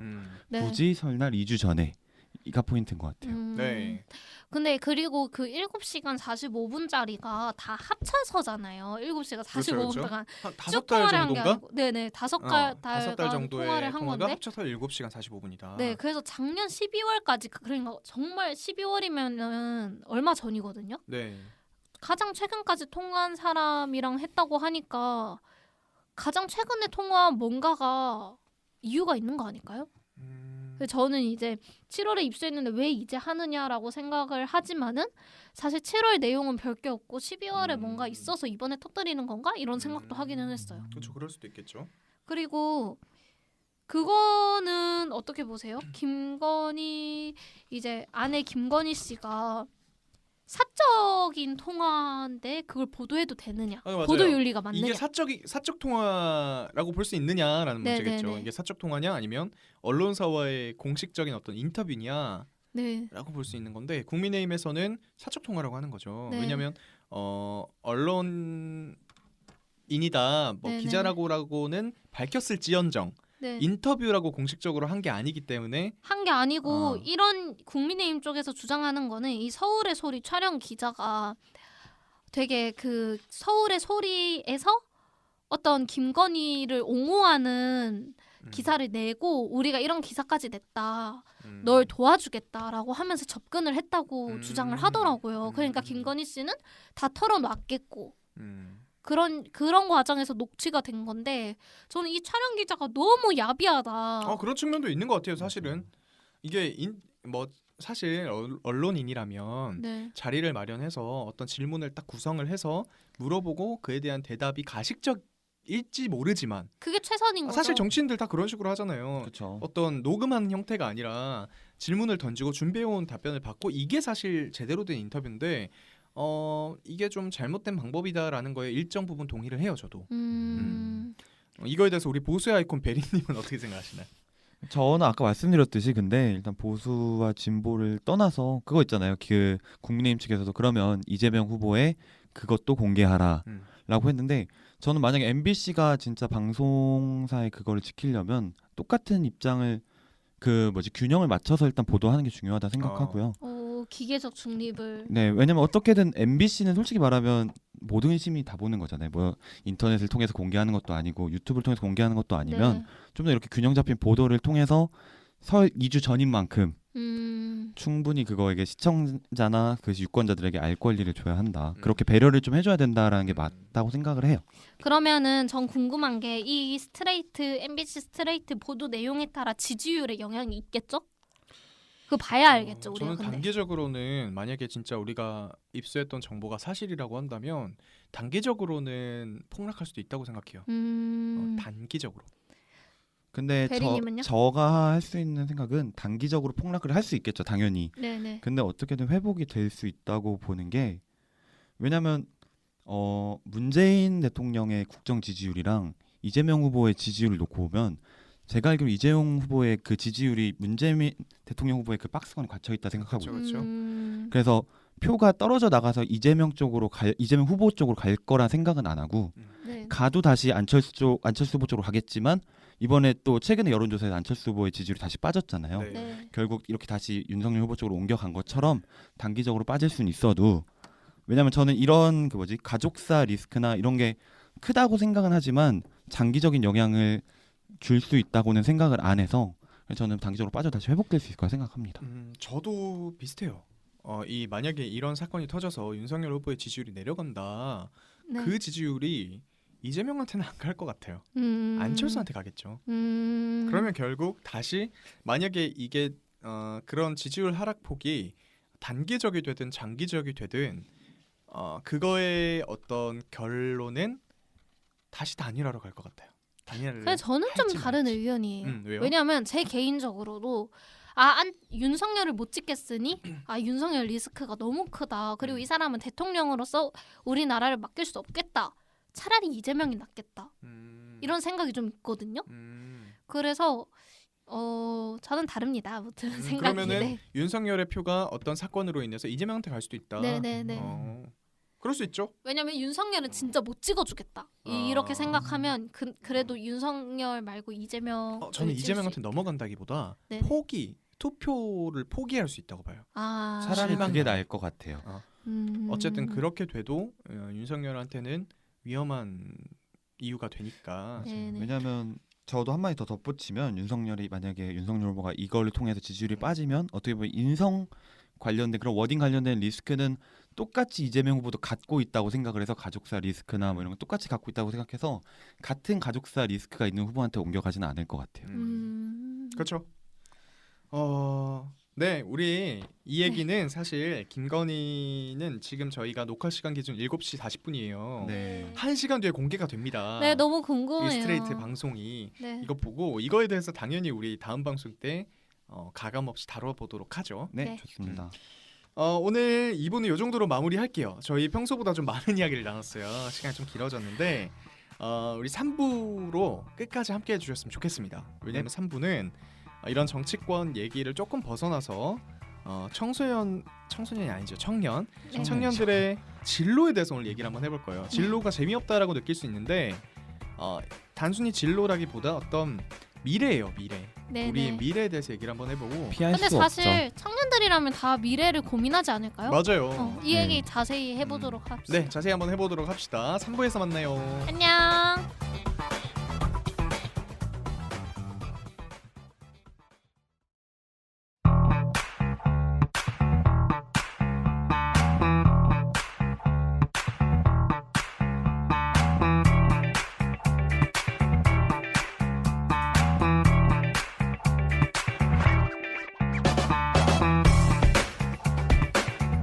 네, 청년이 바로 지금 주목하는 이슈 청바지 시간입니다. 오늘 주제 바로 앞서 말씀드렸듯이 청년들의 진로 그리고 미래에 대한 고민이에요. 네. 사실 청년들은 미래라는 거에 방점을 찍고 살아가는 시기잖아요. 그리고 자기 직업을 선택하는 중요한 시점이잖아요. 제가 이제 방송하기에 앞서서 네. 제가 친하게 지내는 남자 무리라고 해야 될까요? 대학교 네네네. 때부터 친하게 지금까지 다 졸업을 했지만 네. 연락하는 이제 집단이 네. 9명이에요. 저까지. 그래서 우와, 우리끼리 소녀시대라고 인싸. 하거든요. 네. 근데 여기서 지금 현실적으로 저를 포함해서 직업을 갖고 그게 뭐 네. 프리랜서든 정규직이든 계약직이든 네. 어찌됐든 근무를 하면서 돈을 벌고 있는 친구가 3명? 정말요? 나머지는 쉬고 있어요. 아. 그리고 구직 중이에요. 어. 이게 좀 우리한테 한정된 이야기일 수도 네, 있지만 네. 그만큼 취업이 어려운 상황인 건 맞는 것 같아요. 맞아요. 저도 고등학교 친구 5명 무리를 봤을 때 이제 음. 표본이 각자의 표본이 네, 나오긴 다르죠. 하는데 5명이 왔을 때 저랑 다른 친구 2명만 지금 일을 하고 있고 다른 한 명은 알바 네. 그러니까 회사에서 알바를 하며 취준을 하고 있는 입장이고 네. 또 다른 2명은 완전 취준 진짜 일어나서 음. 도서관 가서 공부하고 이런 네. 입장이다 보니까 확실히 취준생이 많기는 하네요. 맞아요. 대리님 주변은 어때요? 취준생 많아요? 제 주변도 이제 취준을 시작하긴 하는데 뭔가 다 큰 도전이 돼버렸고 음. 도전이랑 난관이란 단어가 어울리는. 그래서 주변에서도 점점 취업 얘기를 하면서 한 번도 이제 이거 할만하다라고 얘기한 사람이 없고 네. 쉽지 않다. 음. 취업을 하기 위해서 자신의 진로를 바꾸는 경우도 있고 그쵸. 일종의 취업이 맞아. 목표가 돼버려서 음. 네. 맞아. 사실 저 같은 경우에도 취업을 하기 위해서 진로를 선택해버린 음. 경우도 있어서 우선 저희 처음부터 얘기를 꺼내볼까요? 갑자기 네, 딥한 그러면 얘기를. 우리 베리님 먼저 얘기를 좀 나눠볼 건데 네. 베리님은 앞서 조금 말씀해 주셨긴 했지만 어떤 일을 하셨었나요? 저는 최근까지 그 국회의원 의원실이죠. 의원실에서 이제 인턴으로 근무하면서 보좌진과 의원님들을 보좌하는 일들을 했습니다. 그러면 일단 궁금한 게 네. 그게 꿈이었어요? 아니면 하다 보니 그렇게 된 거예요? 근데 이게 꿈이라는 단어에 대해서 항상 이게 질문을 들을 때 네. 꿈이 직업적 꿈인지 맞아. 아니면 진짜 하고 싶은 꿈인지를 봤을 때 음. 저는 직업적 꿈은 딱히 큰 편은 아니었어요. 네. 근데 하고 싶은 꿈을 봤을 때 그래도 이왕 돈을 벌 거면 그 공익적인 목표에서 돈을 벌자. 착한 일에서 돈 받자. 이러주의여서 그렇게 해서 저는 기자를 꿈꿨던 적도 있고 여기서 일했던 것도 직접 여기서 일을 하면서 사람들에게 도움을 줄 수 있는 그게 꿈이었어요. 꿈이네요. 그러면은 이제 그만두시고 조금 진로를 고민하신다고 했는데 네. 왜 고민을 하신 거예요? 사실은 제가 듣기로는 베리님이 인턴을 계속 할 수도 있대요. 근데 이제 그 선택의 기로에 놓였다가 진지하게 고민에 서게 되는 거죠. 이 일을 계속 할 것인가 아니면 다른 지금 사기업에 갈 것인가. 대선을 앞두고 이제 어찌됐든 그만뒀잖아요. 제가 볼 때 네. 시의원 출마를 준비하는 게 아닌가. 진짜요? 마침 또 지방선거가 있지만 그건 절대 아니고 아무래도 그런 것 같아요. 그 이제 이 일을 하면서 주변 친구들과 얘기를 되게 많이 나누잖아요. 그럼 이제 단순히 꿈 하나만으로 놓고 보기에는 쉽지 않은 현실이 돼버렸더라고요. 그래서 여기서 만약에 여기서 뭐 워라밸이 될 수도 있고 돈이 있을 수도 있고 아니면 뭐 자신의 생활 패턴이 될 수도 있고 아니면 자기가 직업적으로 얻을 수 있는 아니면 자기의 미래적으로 얻을 수 있는 이런 거에 대해서 고민을 많이 하는 게 되더라고요. 그래서 이거에 대한 고민 때문에 잠깐 쉬고 있는 거지 이게 뭐 아니다 별로다 좋다 이걸 떠나서 그냥 제 스스로 정비를 한번 하고 있는 것 같아요. 궁금한 게 있어요. 네, 왜요? 다 사실 국회의원 보좌관이라는 게 우리한테 친숙한 직업 아니잖아요. 그래 그 직업에 대해서 우리 너무 파헤쳐보자. 네, 물어봐 주세요. 일단 제일 궁금한 거 돈 많이 벌어요? 맞아 궁금해. 제가 말씀드릴 수 있는 거는 인턴의 월급을 받고 우리가 흔히 아는 인턴의 월급을 받고요. 그다음에 최저시급 정도? 그 정도를 받죠. 그리고 어. 국회의원의 의원실은 이제 인턴 한 명을 제외한 8명으로 이루어졌거든요. 보좌진이. 8명은 공무원으로 들어가요.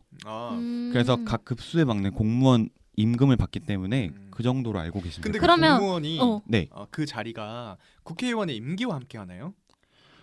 그게 국회의원과 임기가 함께 가는 게 맞고요. 공무이고 그다음에 대신 그 얼마든지 이제 중간에 그만두는 경우도 있고 아니면 다른 곳으로 옮겨가는 경우가 있고 그래서 흔히 우리가 얘기하는 공무원의 안정성과는 거리가 좀 멀죠. 그러면은 제일 높은 보좌관의 공무원은 몇 급이에요?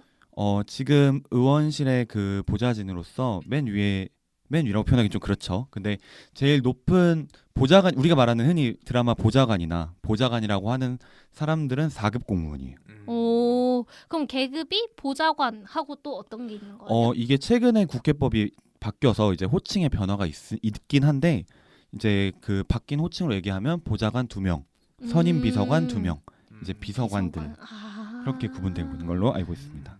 아 그러면은 베리님은 비서관이었던 건가요? 근데 저가 그만두고 나서 바뀌어서 저는 인터넷 호칭에서 머물고 끝났죠. 아 그렇군요. 그렇구나. 그 워라벨은 어때요? 진짜 막 국회의원들 퇴근 전까지 못 퇴근하고 이런 게 있나요? 국회의원의 퇴근 전까지 못 퇴근하는 것보다 그만큼 일이 생기는 것 같아요. 예를 들어 저가 들어갔을 때는 국정감사 기간이 있었는데 국정감사 힘들다고 하던데. 힘들 때 국정감사가 이제 들어가셨네요. 그 국회 꽃이라고 하지만 제일 중요한 일이죠. 어떻게 보면 국가기관들을 잘 관리해야 잘 감시를 해야 되기 때문에 네네. 그래서 국가에 있는 모든 기관들을 또 파헤쳐야 그러면 돼요. 네. 그 시기에 국정감사 시기에 야근 많이 하셨을 것 같은데. 야근을 많이 하죠. 그러면 다 수당은 잘 챙겨줘요? 야근 수당은 다 나오고요. 음. 그 다음에 무엇보다 이제 야근을 해야 되는 게 일이 없어서 야근을 하는 건 아니고 새로운 이슈가 생기거나 아니면 뭐 새로운 걸 해야 되거나 아니면 그런 식으로 해서 생기는 것 같아요. 그래서 저는 주말에 출근을 했습니다. 이 얘기를 들으면서 이런 사람도 많을 것 같아요. 사실은 뭐요? 어떤 우리 현실인데 네. 보좌관 국회의원 보좌관은 추가로 일하면 추가 수당 받는구나. 나는 아닌데. 이렇게 생각하는 사람 많을 것 같아요. 근데 국회가 법을 잘 지켜야죠. 그렇죠. 국회가 법을 만드는 곳인데 법을 잘 지켜야 되니까 수당 이런 거는 원래 챙겨줘야 되는 게 맞으니까. 맞아요. 근데 여기서 한 마디 덧붙이면 제가 이제 옆에서 본 걸로는 물론 그렇게 아니신 보좌관 분들도 있고 비서관 분들도 계시지만 제가 본 보좌관 분들은 더 줘야 되는 게 맞다. 일을 너무 많이 해요? 일을 많이 한다기보다 약간 본인의 시간이 없어요. 아 워라벨이 없어요? 워라벨이 아무래도 부족한 편이죠. 근데 저는 이제 국회의원 임기가 5년이잖아요. 네. 그러면 5년 뒤에 잘리는 거 아닌가라는 이런 불안정성이 있을 것 같은데 그런가요? 단적인 예로 안철수 후보는 1년 동안 보좌진을 20 몇 명 바꿨다 막 이런 얘기도 나오고 임기 기간 동안 20 몇 명 바꿨다는 얘기도 있고 와. 하는데 근데 이게 또 약간 다른 것 같아요. 결국에는 일을 잘하면 남고 왜냐하면 일을 잘하면 남으면 또 다른 의원님이 또 만약에 선거가 데려가요? 바꿔서 했을 때 이 보좌관이 일을 잘한다. 이 보좌관이 글을 잘 쓴다. 그러면은 데려가시기도 하고 약간 그런 것 같아요. 아니 그러니까 봐봐요. 저번에 이낙연 의원 사퇴할 때 그때 연합뉴스 사진으로 저는 그게 인상적이었거든요. 짐 빼는 것, 네. 이낙연 사무실에서 짐을 빼는 거. 근데 그게 사무실 책상이 이렇게 보좌관들의 짐도 빠지는 게 너무 안타깝더라고요. 그분들 사실 실직한 거잖아요. 그렇죠. 여기서 이제 규정으로 보면 의원실에서 의원이 사퇴하는 경우에는 해당 보좌진들이 같이 사퇴하는 걸로 알고 있어요. 그거에 대한 그러면은 무게가 있었겠다. 마음의 무게가. 이낙연 의원도 되게 미안했을 거예요. 맞아요. 그래서 그때 당시에 돌았던 얘기 중에 하나가 이낙연 후보가 되게 가슴 아파했다고. 그게 제일 안 좋았겠죠. 그리고 제가 알기로는 그 국회에서 이제 사퇴 전에 그 보좌진들한테 미안하다고 이렇게 얘기를 했던 것 같아요. 네네. 이렇게 얘기를 했었고 그러면은 그분들은 이번에 이제 종로구 재보궐 선거할 때까지 누가 될지 기다려야 되네요. 종로구 재보궐 선거한 거라기보다는 왜냐하면 아무래도 여기 있는 모든 국회의원 300명의 보좌진들이 이제 일을 그만두는 경우가 있어요. 만약에 잘려서 그만두는 게 아니라 개인적인 사정이나 아니면 뭐 다른 데로 취업을 하시거나 아니면 다른 데서 불러주셔서 가시는 경우 그 자리를 메꾸는 경우도 있고. 그러니까 어쨌든 TO가 나야지 가는 거네요. 아니면 밖에서 이제 선거 캠프에서 일을 하실 수도 있고. 근데 제가 잘 모르는 걸 수도 있는데 국회의원 비서관 네. 이런 분들의 채용이 공채로 뜨나요? 아니지 않나요? 공채로 뜨고요. 공채라기보다는 국회 홈페이지에 들어가 보시면 의원실 채용이라고 의원실 있어요. 채용이라고 저도 가끔 해볼까 이런 생각을 이거 뜨긴 많이 했어요. 궁금해하시는 분들 있을 것 같아요. 네. 그래서 네. 그렇게 그러면 여기서 또 궁금한 게 생기죠. 우리 베리님도 누군가 어떤 의원의 보좌진이었잖아요. 네. 네. 어쨌든 선발이 돼서 들어간 거잖아요. 그렇죠. 그렇다면 과연 그 국회의원과 이념을 같이 하느냐? 맞아. 그것도 선발될 때 궁금해. 그게 중요하냐? 나랑 중요하겠죠, 당연히. 면접을 할 때 물어볼 테니까. 근데 이제 더 궁금한 거, 물론 그것도 대답을 해주면 좋지만 더 궁금한 거는 그 업무를 하는 데 있어서 그 보좌진으로서의 근무를 하고 활동을 해나가는 데 있어서 국회의원과 이념이 같을 필요가 있나? 이것도 궁금한 것 같아요. 근데 저는 그게 큰 것 같아요. 왜냐하면은 면접 때 질문을 받지 않았지만 저는 여기 와서 느낀 게 어느 국회의원 자체의 이념보다도 그 해당 정책의 방향 왜냐하면 자기가 올바르지 않다고 생각하는 정책에 이를 돕는 것 자체가 스스로 도덕적 결의에 빠지는 게 아닌가라고 생각을 하거든요. 그래서 그게 저는 제일 중요한 것 같아요. 어떻게 보면. 약간 스스로 여긴 어디 나는 누구 하는 그 정체성에 혼란이 오는구나. 일을 하다 보면 그럴 수도 있겠다. 네. 맞아요. 그럴 수 자기 있겠다. 스스로가. 그래서 이게 선택을 한다기보다 어쩔 수 없이 그렇게 몰리는 것 같아요. 그럼 면접 때 질문 뭐 받았어요? 면접 때 보통 받는 질문은 일단 글에 대한 거를 많이 느꼈어요. 글을 잘 쓰냐? 글을 잘 쓰나기보다 글을 써본 경험이 있냐. 오. 그리고 어떤 활동을 했느냐. 근데 이거는 면접을 보통 가게 되면 의원님들이랑 면접을 보는 경우가 있어요. 그럼 의원님이랑 직접이요? 면접 보셨어요? 저는 태어나서 국회의원을 처음 봤어요. 실물로. 그래서 그래서 방에 갔는데 앉아 있으라고 했는데 의원님이 오셔서 깜짝 놀랐던. 보좌관이랑 볼 줄 그래서 알았는데 이제 아니요, 다 같이 보긴 봤는데 의원님도 같이. 근데 이것도 국회의원실 300명의 국회의원실이 저는 생각하는 게 300개의 그 각각의 회사라고 생각을 해요. 그래서 그 안에 문화도 다르고 그 면접 방식, 채용 방식도 다르고. 맞아요. 보니까 또 이제 베리님을 여의도에서 한번 본 적이 있는데 약간 세미 정장 느낌으로 입었더라고요. 그래서 무조건 정장을 입어야 되냐 이렇게 물어본 적도 있었어요. 이게 약간 이것도 예를 들어 뭐 진보 정당의 경우에는 또 어느 의원실에서는 완전 프리하게 입고. 그럼 궁금하다. 네. 류호정 의원실에서는 뭐 멜빵 원피스 입게 뭐 해줄까요? 청바지 입는다고 했던 것 같은데. 류호정 의원실에서 어떤 그 보좌진들 단체로 보진 못했지만 좀 프리하게 입으시는 것 같고. 그 스타일이 다 다르구나. 또 약간 의원님이 뭔가 오피셜한 행사나 공식 행사 많으신 경우에는 그 해당 보좌진들이 아무래도 정장을 완전 입는 게 낫죠. 정장 신기하다. 입는 것 같더라고요. 그러면 이거 안 하면은 뭐 할 거예요 이제? 그거에 대해 생각을 하는 시기인 것 같아요. 시의원 한다니까요. 왜 진로를 이렇게 이게 바로 멘토의 역할이실까요? 이렇게 진로 뭐 이렇게 정해서 보내주시는 버리게. 건가요?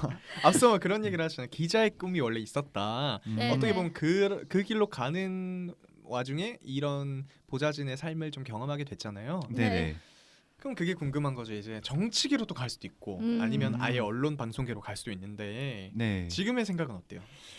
정확히 말하면 반반인 것 같아요. 왜냐하면은 약간 정치계라고 하긴 좀 그렇지만 여기서 정치계에서 일을 한다면 좀 더 직접적인 부분이 많겠죠. 내가 시민들을 뭐 도와줄 수 있는 것도 간접적으로 체험을 하고. 근데 또 한편으로는 이건 나름의 한계가 있다 생각을 하거든요. 뭐 예를 들어 뭐 누구의 뭐 어느 정도 내가 아느냐, 또 내가 어느 정도를 왜냐면 솔직히 정치인이 말하는 것보다 기자가 말하는 게 신뢰성이 더 높잖아요. 네네. 또 그래서 약간 그 차이인 것 같아요.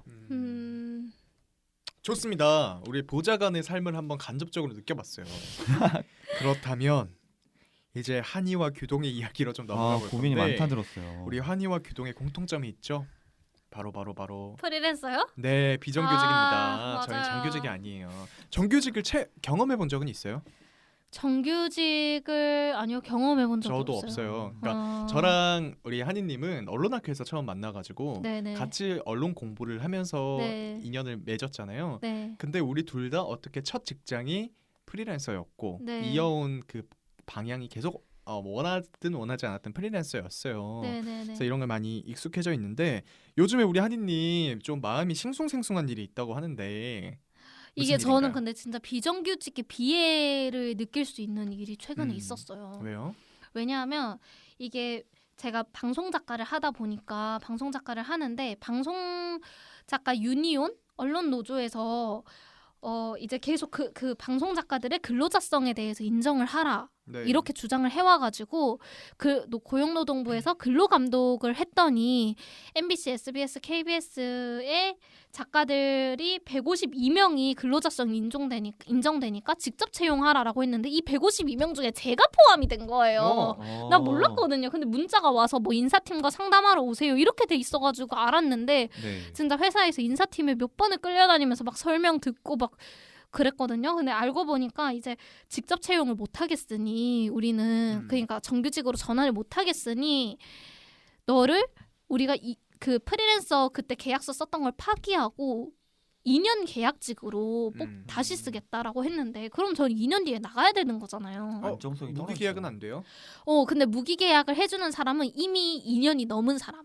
근데 또 메인 작가들은 그 데스크에 감독과 지시를 받지 않고 독자적으로 원고를 쓸 수 있다고 해서 여기에 해당이 안 됐고 서브 작가들만 여기에 해당이 된 저 거예요. 하나 좀 비판을 할게요. 네. 문재인 정부. 네, 저는 네. 사실 문재인 대통령 뭐 이런 얘기 할게요. 문재인 네네네. 그 얘기 대통령을 하려고 뽑았어요 가져왔어요. 선거 때. 아, 뽑았는데 그 하나 얘기를 비판하고 싶은 게 있다면 네. 이런 고용과 관련된 정책들을 잘 해나가는 것들이 있어요. 많이 네. 어떤 조금 더 근로자의 노동자의 어떤 그런 권리를 보장해주고자 하는 것들이 많이 있어요.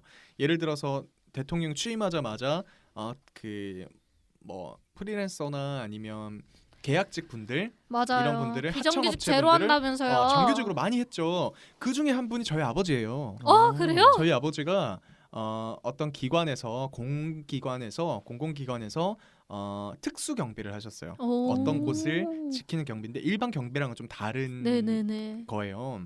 약간 전문적일 수도 있는. 음. 근데 그게 업무의 특성상 무기계약으로 계속 하셨어요. 무기계약으로 계속 했다가 문재인 정부가 들어오고 나서 정규직이 되셨어요. 근데 얼마 전에 정년퇴임을 하셨어요. 그때 우리 엄마가 네. 저한테 했던 말이 뭔지 알아요?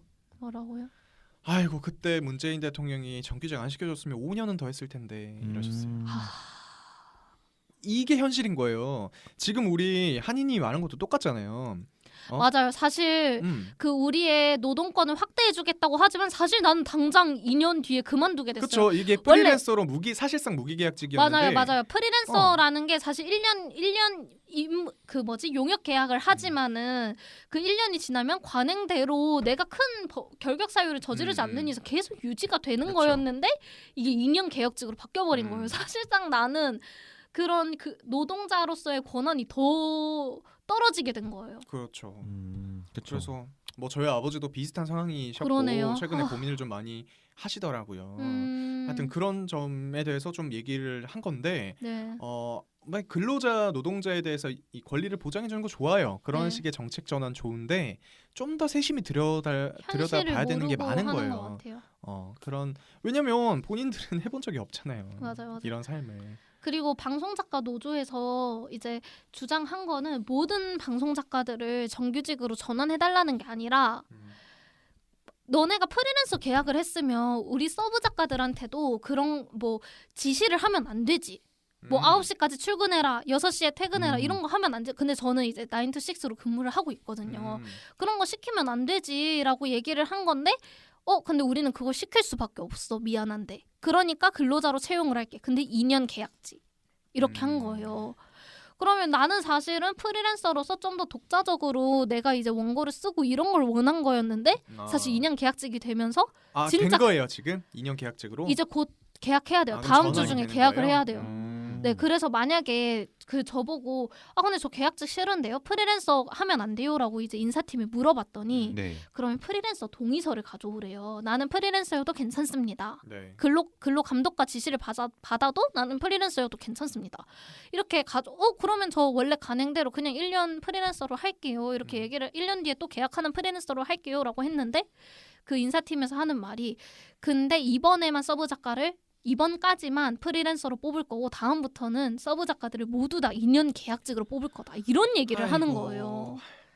그러니까 사실상 저보고는 1년 할래, 2년 할래. 결국에는 끝나고 나가라는 거거든요. 그러네요. 그래서 저는 사실은 원래 처음에 저희가 이제 다 언론고시를 준비하다가 만난 인연이기 때문에 기자를 준비를 하고 있다가 우연찮게 이제 그 경험을 쌓으려고 방송국에서 인턴을 하던 와중에 너 방송 작가 한번 해볼래? 라는 제안에 하게 됐어요. 근데 저는 이제 방송 작가라는 직업이 예능이나 드라마만 주로 있는 줄 알았는데 시사 쪽에도 이렇게 시사 프로그램에도 방송 작가가 있는 줄 몰랐고 그래서 사실 제 꿈은 제가 원래 하고 싶었던 거는 뉴스 제작이었는데 네. 내가 서브 작가, 방송 작가를 하면서도 이렇게 뉴스를 만들어낼 수 있구나. 너무 뿌듯하다 이런 생각을 했는데 이런 현실에서 사실 좀 현타가 왔던 거죠. 내가 너무 그 정규직 그러니까 쉽게 얻은 것을 쉽게 잃는다고 쉽게 얻은 자리여서 내가 이렇게 쉽게 잃는 거 아닌가라는 생각이 들었고 그래서 저는 이 얘기를 좀 우리 청정라고에서 꼭 해보고 싶었어요. 그런 네. 청년 비정규직? 근데 저는 이게 이렇게 생각하게 만드는 정부가 나쁘다고 생각을 해요.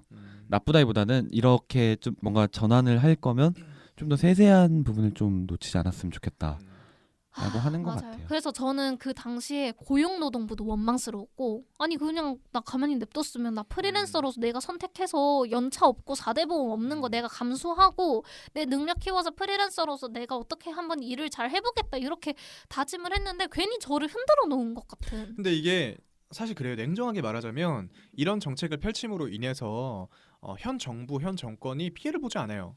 왜냐하면 우리는 그러니까 우리 한이님은 2년 뒤에 일자리를 잃겠죠. 네. 누군가 들어오겠죠. 네. 표심은 똑같단 말이에요. 음. 그리고 우리 아버지가 정년퇴임을 아쉬워하면서 어떤 부분에서 원망을 하면서 그만두셨잖아요. 네. 누군가 젊은 사람이 또 들어올 거예요. 그럼 그 사람은 아직 정년퇴임까지 많은 나이가 남았고 어찌됐든 나는 어차피 들어올 사람이었다면 나는 프리랜서가 아니라 정규직으로 들어온 거잖아요. 지금 어쨌든 그럼 그 사람의 표는 하나 가져가는 거고 우리 아빠의 표는 하나 잃는 거죠. 그러니까 플러스 마이너스 0. 그러니까 자기들은 그렇게 와닿는 문제점은 아닐 수도 있다는 거예요. 아. 하지만 피해본 사람들이 분명히 존재하기 때문에 꼭 세심히 들여다봤으면 좋겠어요. 맞아요. 그러네요. 그래서 저는 속상해서 열심히 다시 공부해서 정규직 공채를 다시 그래서 요즘에 준비해야겠다. 우리 한이님이 이력서 열심히 쓰고 있다는 소문이 들리던데. 네, 맞아요. 진짜 공채 돌리고 있거든요. 지금 자소서 열심히 쓰고 그렇군요. 그러고 있었습니다. 혹시 교정님 뭐 진로에 관해서 뭐 고민을 음. 한다거나 그런 게 있을까요? 저는 약간 특수한 상황인데 일단 저도 비정규직 프리랜서로 일을 하고 있고 근데 교동님은 약간 프리랜서로서 좀 잘 나가시는 것 같아요. 아니요. 그게 약간 그래요? 뭐 개인의 조건이 다 다르겠지만 네, 저는 제가 하고 싶은 일이 분명히 존재를 하고 네. 그걸로는 사실 수입이 만족스럽지 않아서 다른 일들 많이 하는 스타일인 것 같아요. 그래서 열심히 사시는구나 강제로. 그저 강제인 것 같아요. 저는 되게 열심히 사시길래 되게 성공하고 뭔가 돈 많이 벌고 어쨌든 이제 프리랜서는 불러주는 데가 많아야 네네네. 되는 거잖아요. 저는 근무를 어떤 형식으로 하고 있는지 간단히 말씀드리면 네네. 격일 근무로 새벽 근무를 해요. 전 음. 주간 근무가 아니에요. 네네. 라디오 제가 하는 라디오의 방송 특성상 그래서 격일로 밤 근무를 계속하면은 밤낮이 바뀌죠. 그런 와중에 주말에는 주말 이틀 다 또 프리랜서로 다른 일을 해요. 주말 고정으로. 근데 그 주말 고정이란 일은 그 고정이란 게 그 요일로 고정이 돼 있다는 거지 업무가 고정된 게 아니기 때문에 내가 하는 만큼 버는 거예요. 주말은 내가 하는 만큼 버는 거고 평일은 밤낮이 바뀌어 있다. 이렇게. 근데 이런 삶을 원하는 사람은 사실 별로 없을 것 같아요. 맞아요. 저도 만약에 월급 많이 주고 같은 일이라면 네. 당연히 주간에 하는 일 하고 네네네. 출퇴근 시간이 명확하고 워라밸이 뚜렷한 일을 하고 싶고 네네. 주말 당연히 쉬고 싶죠. 네네. 근데 그런 상황이 아니니까 이런 식으로 하고 있다라는 말씀을 드리는 거고 그리고 방금 그 이제 시간에 대해서 얘기를 하다 보니까 이 생각이 드는 거예요. 저는 이제 이번 일로 가지고 기자 공채 다시 준비를 해야 되나라고 고민을 기자 선배, 우리 기자 팀장님한테 털어놨을 때 네. 야 그래 공채해 이런 얘기가 나왔고 또 네. 작가 선배한테 작가들은 다 프리랜서니까 작가 선배한테 이 얘기를 털어놨을 때도 나도 추천하지 않아 이 길을 이렇게 얘기를 하시더라고요. 그래서 저는 이제 그런 고민이 더 커졌고 그리고 그 기자 선배가 얘기하기로는 그러니까 연차가 비슷한 작가와 연차가 비슷한 기자가 이렇게 한 팀에 있어요. 근데 그 작가가 돈 더 많이 벌걸? 이렇게 얘기를 하는 거예요. 왜냐하면 여러 가지 일을 하니까. 근데 내가 속마음에서 네 이렇게 얘기를 했지만 속마음에서 반론하고 싶었던 게 뭐냐면 그 작가님은 아침 한 7시에 나와가지고 주말에도 일을 해요. 왜냐하면 우리 프로그램뿐만 아니라 다른 프로그램에 원고도 넘겨야 되기 때문에. 근데 우리 팀에 있는 기자님은 9시에 출근해서 6시 가끔 5시에 퇴근할 때도 있어요. 그리고 집에 가서 일 안 한단 말이에요. 근데 비슷한데 그 작가님 조금 더 번대요. 그러면 사실 그게 낫잖아요. 그쵸. 그런 그래서 거죠. 단순 비교할 수는 없다. 맞아요. 그런 거예요. 그래서 내가 오늘 이제 결국에는 이제 우리 베리님도 아직 취업을 고민하고 계시고 정규직은 아니고 우리도 비정규직으로 일하고 있고 그래서 정규직의 얘기도 한번 들어보자. 정규직도 네네. 또 비애가 있지 않겠나 이런 생각이 들어서 제가 정말 오늘 출연할 사람을 물색을 했는데 나올 사람이 없었어요. 그래서 적합자 베리님이 오셨네. 베리님 얘기해 줄 수 있어요? 정규직의 삶? 정규직의 삶이요? 저도 정규직의 삶을 살아본 적은 없어서. 네. 그래서 얘기를 해줬으면 좋겠는데 이렇게 또 오히려 저는 안 살아봐서 모르겠지만 정규직은 또 그 나름대로의 그게 있을 거예요. 맞아요. 근데 뭐 오히려 좋아. 전 좋아요. 저 지금 행복해요. 대리라서 좋아. 저 행복해요. 저희가 저 솔직한 그동- 얘기할 수 있어서 근데 좋은 것 하나 같아요. 또 문재인 정부를 칭찬을 또 해야 할 게 있어요. 왜요? 뭐냐면 제가 일하고 있는 곳 라디오 진행을 하고 있는 데가 있는데 올해부터 올해가 아니죠. 작년 하반기 정도부터 네. 프리랜서 고용보험이 시행이 됐어요. 아 맞아요. 나 그것도 떼간다? 그래서 조금 더 떼가죠. 네. 월급에서 조금 더 떼가는데 어이없어. 이게 만약에 뭐 피해가 발생했을 때 부상이나 이런 걸 입었을 때 보상되는 게 훨씬 더 커지고 네, 조금 네. 더 어떤 노동자로서의 권리를 보장해 주는 거라고 하니까 네. 이런 거는 뭐 일단은 칭찬해주고 싶어요. 지금 당장은 돈 조금 더 떼가지만 많이 더 떼가는 건 아닌 걸로 알고 있거든요. 잘한 건 칭찬해야죠. 아니, 근데 난 그것도 애매한 게 인사팀에서 제가 프리랜서 그거 고용보험 받고 있는데요. 그렇게 얘기하니까 그러면 근로자성이 아니고 프리랜서시네요. 이렇게 얘기를 하고 잘 모르고 그리고 그러면 내가 이때까지 프리랜서로 떼갔던 돈은 돌려주는 거냐 이렇게 얘기를 하니까 그것도 나 모른다고 하고 아니 몰라요 그 사람들도. 그 사람들도 처음인데 잘 모르지. 근데 내가 지금 과도기에 서 있다는 느낌이 드는 그러니까 거예요. 우리가 계속 이런 비판과 어떤 칭찬에 우리도 서 있잖아요. 그 중간에 네. 이런 이유가 뭐냐면 과도기라서 그런 것 같아요. 맞아요. 이런 게 과도기인 것 같아요. 정착되면은 많이 좋아질 수도 있겠지만 지금 우리의 입장에서 좀 힘들다. 우리 청년들이 이런 거를 좀 알아주셨으면 좋겠습니다. 아니, 그리고 근데, 중요한 건 에. 지금 우리가 이렇게 진로에 대해 너무나 고민하고 그리고 앞으로 뭐 해먹고 살아야 되나 프리랜서인데 뭐 정규직은 언제 해먹을라나 나는 지금 프리랜서인데 2년 계약으로 돼서 고민이 크다라고 말하는 우리의 나이가요. 네. 20대 초반이 아니잖아요. 맞아요. 20대 중반 후반 네. 저는 앞자리 3을 바라보고 있는 나이입니다. 네. 네. 이런 사람들이 지금 이런 고민을 얘기하고 있는 거예요. 한국 맞아요. 사회가 이래요 지금. 맞아요. 청년들이 그리고 약간 이게 취준이 너무 안 되다 보니까 내가 프리랜서를 선택한 것도 있는 것 같아요. 원시를 준비하다가 이런 자리가 났으니까 해보자. 그래서 약간 좀 그런 선택지가 주어졌을 때 씁쓸하네요 뭔가. 네, 씁쓸합니다. 그런 씁쓸한 게 있는 것 같습니다. 그러면 우리가 여기 조금 더 덧붙일 얘기가 있죠. 뭐냐면 아까 얘기했던 뭐 비정규직, 정규직 문제에 대한 얘기인데 문재인 정부가 어쨌든 비정규직 제로를 선포하고 정규직으로 많이 전환을 해오고 있잖아요. 네. 이 정책에 대해서 어떻게 생각해요? 근데 이게 인국공 사태로 정말 그 단면이 드러났잖아요. 비정규직 제로라는 게 이미 있던 비정규직을 정규직화 시켜주는 건데 저는 거기에 기대했다가 나는 152명 중에 내가 포함됐다길래 나 정규직 전환되는 건가? 이런 생각을 했다가 상처를 받았잖아요. 근데 그것도 너무 정규직이 웃기다. 맞아요. 2년 계약직을 아니, 한다고. 사실상 무기계약이었던 프리랜서가 2년 뒤에 그만둬야 되는 정규직이라고 해야 되나? 2년 뒤에 그만두는 계약직으로 바꾸는 152명에 포함이 됐다. 그러니까요. 직접 고용을 씁쓸하네요. 하라는 거니까. 그래서 저는 약간 이게 너무 급하다라는 생각이 드는 게 네. 충분한 논의가 더 필요하다 생각을 했어요. 그러니까 저 같은 사람 얘기도 들어보고. 맞아요. 저도 이런 얘기를 이렇게 들을 수 있어가지고 그래서 좀 더 많은 논의가 필요하다. 정책 좀 만들어 주세요. 만들어 주세요. 제가요? 만들어 주세요. 대리님이 만들어 주세요. 약간 방금 국회의원들의 모습인 것 같았어요. 진짜요? 자기가 서로 안 하고 미루는. 서로 만들어주세요. 이게 참 씁쓸한 게 어떻게 보면 정규직이라는 단어가 되게 좋은 단어라고 생각을 했었는데 저도 방금 이제 하인님이나 규동님 이야기 들으면서 막상 좋은 게 아니구나. 제가요 네. 문재인 후보 당시 후보에게 투표를 하고 뭐 지금도 뭐 문재인 대통령을 막 엄청 싫어한다거나 이러지 않지만 지지하는 면도 있고 비판하는 면도 있지만 제가 처음에 아버지가 정규직 전환된다는 얘기를 들었을 때 내가 엄마 아빠한테 그랬어요. 봐 문재인 대통령이 해냈어. 이렇게 얘기했단 말이에요. 귀여운 근데 20대 중반의 그리고 규동. 4년이 지나고 어머니가 그런 한숨을 내뱉으면서 아이고 전환 안 됐으면 5년도 했을 텐데라고 하는 걸 바라보는 문재인에게 투표한 저의 모습이 씁쓸하다는 거죠.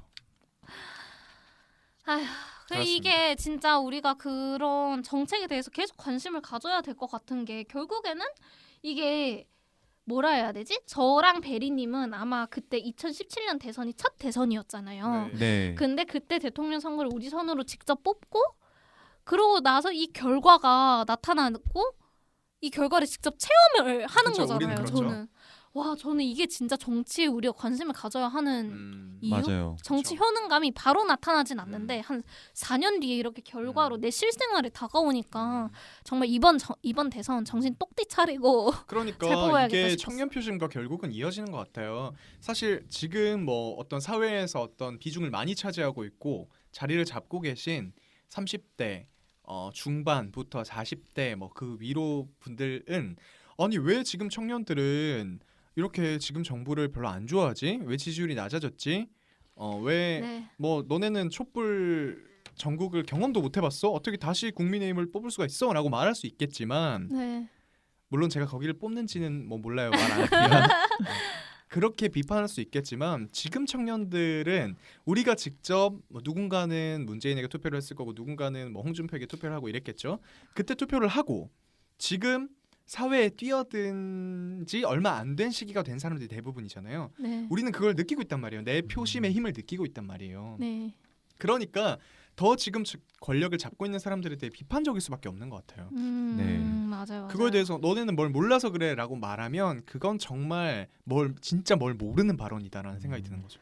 맞아요. 아니 그래서 제가 이제 언론고시를 직접적으로 준비를 하겠다라는 생각이 들고 언론고시라고 유튜브에 검색해 봤는데 이제 뉴스토마토 합격하신 분이 언론고시에 이제 합격했다고 이런 축하하는 영상을 봤는데 친구들이 이렇게 축하를 하더라고요. 취뽀 축하합니다. 연차수당 취뽀 축하합니다. 사대보 이렇게 축하를 하더라고요. 내가 너무 웃기고 그리고 나는 또 인국공 사태 때는 비정규직들의 정규직 전환을 보면서 근데 또 공부 열심히 한 정규직들 공채 뚫기 위해서 얼마나 노력했는데 좀 불공정하지 않을까 이런 생각을 했는데 막상 내가 비정규직이 돼 보니까 이게 너무 서럽더라고요. 그쵸. 어쨌든 비정규직이라는 면에 있어서 우리 팀 내에 제작팀 내에 정규직인 기자님들이나 PD님들은 휴가도 다녀오시는데 사실 우리는 휴가 없이 일을 하니까 그게 조금 어쨌든 같은 일을 하거든요. 같이 원고 쓰고 비슷한 일을 하는데 그게 좀 저는 모르겠어요. 이게 뭐가 어떤 공정이 맞는지. 그래서 맞아요. 저의 생각은 그래서 지금이 과도기라고 아까 전부 다 말씀을 하셨잖아요. 네. 그래서 그만큼 청년들이 역할이 더 중요하다 생각하는 게 이런 얘기를 직접적으로 소리낼 수 있는 사람 우리밖에 없거든요. 맞아요. 그래서 이런 얘기를 충분히 해야 되고 앞으로 논의를 해야 되고 그렇기 때문에 정치가 청년을 주목해야 된다고 생각을 합니다. 맞습니다. 아까웠어요. 청년을 주목해야 돼요. 우리 청정라고해서 이런 좀 진짜 실생활에 맞닿아 있는 얘기 많이 해줬으면 좋겠어요. 이런 얘기를 대통령에 당선될 분의 보좌진이 꼭 들으셨으면 좋겠습니다. 저도요. 전달이 될 테니까. 보좌진으로서 계속 하세요, 베리님. 저는 일단 지금 충분히 생각을 하고 고민을 하고 있는 아니 근데 시기라서 왜 고민하는 거예요? 왜 하기 싫어요? 싫은 이유는 뭐예요? 싫은 이유라기보다 그래서 저도 근데 이게 되게 중요하다 생각하는 게 안정성이 되게 크다 생각해요. 물론 내가 좋아하는 일을 하고 내가 물론 내가 좋아하는 직접적인 것도 해봤지만 네네. 결국에는 아무래도 안정적인 직업은 아니고 그것도 큰 것 같아요. 왜냐하면 지금이 어느 때야말로 약간 정규직 비정규직이 대두되고 또 약간 직접적인 고용 막 이런 것도 이슈가 되는 만큼 그래서 저도 이거에 대한 생각을 충분히 하고 있는 것 같아요. 안정성이란 게 내 앞으로 미래의 직업관에 대해서 얼만큼 차지할 수 있을까. 맞아. 저도 이번에 안전성에 대해서 뼈저리게 깨달은 거죠. 사실은. 우리가 지금 이런 얘기를 했잖아요. 어떤 노동이든 어떤 정책이 발현됐을 때 시행됐을 때 누군가는 피해를 보고 맞아요. 누군가는 이득을 보잖아요. 맞아요. 이게 딱 갈라지기 때문에 이게 또 갈등이 되는 거잖아요. 그거를 단적으로 보여주는 어떤 일이 있습니다. 뭐냐 하면 이재명 대통령 후보가 네. 페이스북에다가 비정규직 공정수당이란 것을 시행하겠다라고 했어요. 네. 제가 이거를 정확하게 파악은 못했지만 비정규직이 정규직보다 못한 대우를 받는 만큼 네네. 수당을 조금 더 주겠다. 네. 그 이름을 공정수당으로 하겠다라는 네. 발언인 것 같아요. 이거에 대해서 국민의힘 선대본부 황교안 대변인이 이렇게 논평을 했어요. 이재명 후보는 대한민국을 수당 공화국으로 만들 셈인가. 네. 이게 바로 우리가 지금 얘기했던 걸 단적으로 보여주는 것 같아요. 맞아요. 왜냐하면 수당을 준다는 건 돈이 네. 거저 어디서 땅 파면 나오는 게 아니니까 네. 누군가는 세금을 더 내야 되게 되는 거잖아요. 네. 그렇죠. 그러니까 누군가는 피해를 보고 누군가는 이득을 본다. 네. 이게 지금 우리가 겪고 있는 어떤 갈등과도 같은 맥락인 것 같아요. 맞습니다. 사실 이제 이재명 후보는 경기도에서 이미 지급하도록 한 다음에 그리고 이미 시행을 해봤다. 그러니까 이거를 국가로 확대하겠다 이런 내용인 것 같은데 이게 수당을 줘서는 해결될 문제가 그리고 사실 이게 아니거든요. 포인트가 경기도의 가장 큰 문제 경기는 돈이 많아요. 음. 왜냐하면 아. 법인세가 지방으로 아. 들어가거든요. 지방 정부로 법인세가 들어가기 때문에 경기도에 아무래도 기업이 경기도에 많으니까. 기업이 많아지니까 그런 거라 개인적인 생각을 하고 그래서 이 생각에 덧붙여서 얘기를 하면 저희가 아까 얘기했다듯이 수당으로 해결될 문제가 아닌 것 같아요. 이거. 좀 더 체계적인 제도 확립이나 이게 구멍을 메꿔줄 수 있는 핀포인트 제도들이 필요하지 수당을 이렇게 지급하는 건 저는 포퓰리즘으로 볼 수밖에 없다 생각합니다. 맞아. 사실 돈을 내가 아까 전에 얘기한 것처럼 그리고 그 우리 규동님의 아버지도 사실 돈을 버는 거랑 상관없이 일단 기간 그리고 내가 그쵸. 언제까지 일할 수 있을지 네. 이게 사실 중요한 건데 네. 뭐 수당을 보전해 준다고 해서 이게 해결될 문제는 아닌 것 같습니다. 음. 비정규직의 문제가 그렇습니다. 안전성이 제일 큰 것 같아요. 근데 약간 문재인 정부와의 방향성은 약간 달라 보이긴 해요. 그렇죠? 문재인 정부는 비정규직을 정규직화시키겠다라고 했다면 이재명 후보는 그런 게 아니라 비정규직에 수당을 주겠다. 이건 방향이 달라 보이긴 해요. 사실은 이런 맥락이 여기 그 배경에 그런 얘기도 있거든요. 비정규직은 일이 불안정한 만큼 돈을 더 많이 받아야 되고 네. 정규직은 일이 안정적이니까 계속 돈을 벌 수 있다는 확신이 있으니까 돈을 좀 덜 벌어야 된다라고 해서 수당을 더 준다는 그런 맥락이거든요. 근데 이거는 정말 단편적으로 본 것 같아요. 진짜 책으로만 읽은 이 말만 비정규직. 보자면 맞는 말이죠. 정규직이 아닌 사람이 돈 더 많이 받아야 되는 게 맞아요. 취지는 맞는데 이제 그 부가적인 것들을 생각을 좀 더 해봐야 된다. 우리가 지금 계속 얘기하고 있는 것들이잖아요. 그로 인해 발생하는 피해자, 그로 인해 발생하는 어떤 다른 문제점들을 조금 더 깊게 보면 더 많은 사람들에게 설득을 할 수 있는 공약이 되지 않을까라는 생각을 합니다. 오늘 우리 미래와 꿈과 그리고 와, 어떤 너무 진로에 좋아요. 대해서 진로 고민. 얘기를 좀 해봤어요. 마지막으로 우리 얘기를 좀 더 해보고 싶은 게 있나요? 베리님 마지막으로 하고 싶은 말이 있나요? 마지막으로 하고 싶은 말고 약간 돌고 돌아서 뭔가 이게 한인님과 규동이 의도하신지 모르겠는데 결국 또 정의당이 또 노동을 대변한다고 하잖아요. 네. 그래서 그만큼 또 노동을 대변하는 정당이 과연 어떤 새 신화를 내보낼지도 중요할 것 같고 그다음 앞으로 이런 이슈들이 어떻게 발전될 수 있을지도 좋고 너무 재밌었어요 이 순간이. 그래서 앞으로 이런 토론 많이 해주셨으면 좋겠어요. 그쵸, 이거 얘기하면 풀리죠 마음이. 약간 속이 후련해요. 그쵸. 우리도 사실 방송하면서 네. 사실 뭐 자기 만족이 커. 맞아요. 우리 자기 만족을 하는 거야. 왜 청정 락어인지 락어 역시 락어였네요. 아니, 우리 뭐 술자리에서 친구들 만나서 이런 얘기 2시간 동안 할 수가 없잖아요. 맞아. 우리도 재밌거든요. 그러니까 너무 재밌었어요. 들으시는 분들도 재밌었으면 좋겠어요. 재밌게 듣고 나중에는 진짜 저는 정말 계속 한 명씩 불러서 새로운 이야기 듣고 싶거든요. 네. 그런 것도 좀 커지면 기획을 해보도록 하겠습니다. 지금 제가 원고도 쓰고 편집도 하고 다 하고 네. 있어가지고 힘들어요. 약간 지금 눈치 주는 아니에요. 저도 재밌어서 하는 거니까요. 네, 우리 오늘 베리님 정말 오늘 딱 걸맞는 너무 감사해요. 땅콩 친구였던 것 불러주셔서. 같아요. 네네. 땅콩 손님이셨는데 앞으로 또 다른 다양한 어떤 직업군, 네. 다양한 곳에서 열심히 활동하고 있는 땅콩 친구들도 모실 테니까 우리 한이님 많이 고생해 주세요. 네. 네, 오늘 우리 청정라고 이 정도로 마무리하도록 하겠습니다. 우리 들으시는 분들 아쉬운 점도 있으셨을 거고 공감 안 되는 부분도 있을 거예요. 맞아요.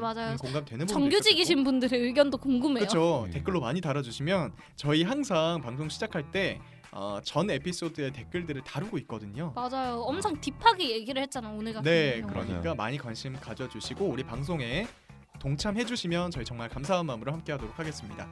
그럼 저희는 여기서 오늘 마무리하도록 할게요. 오늘 함께해주신 베리님 그리고 한이 규동 감사합니다. 감사합니다. 셀프 감사인가요? 감사합니다. 다음 주에 돌아올게요. 안녕.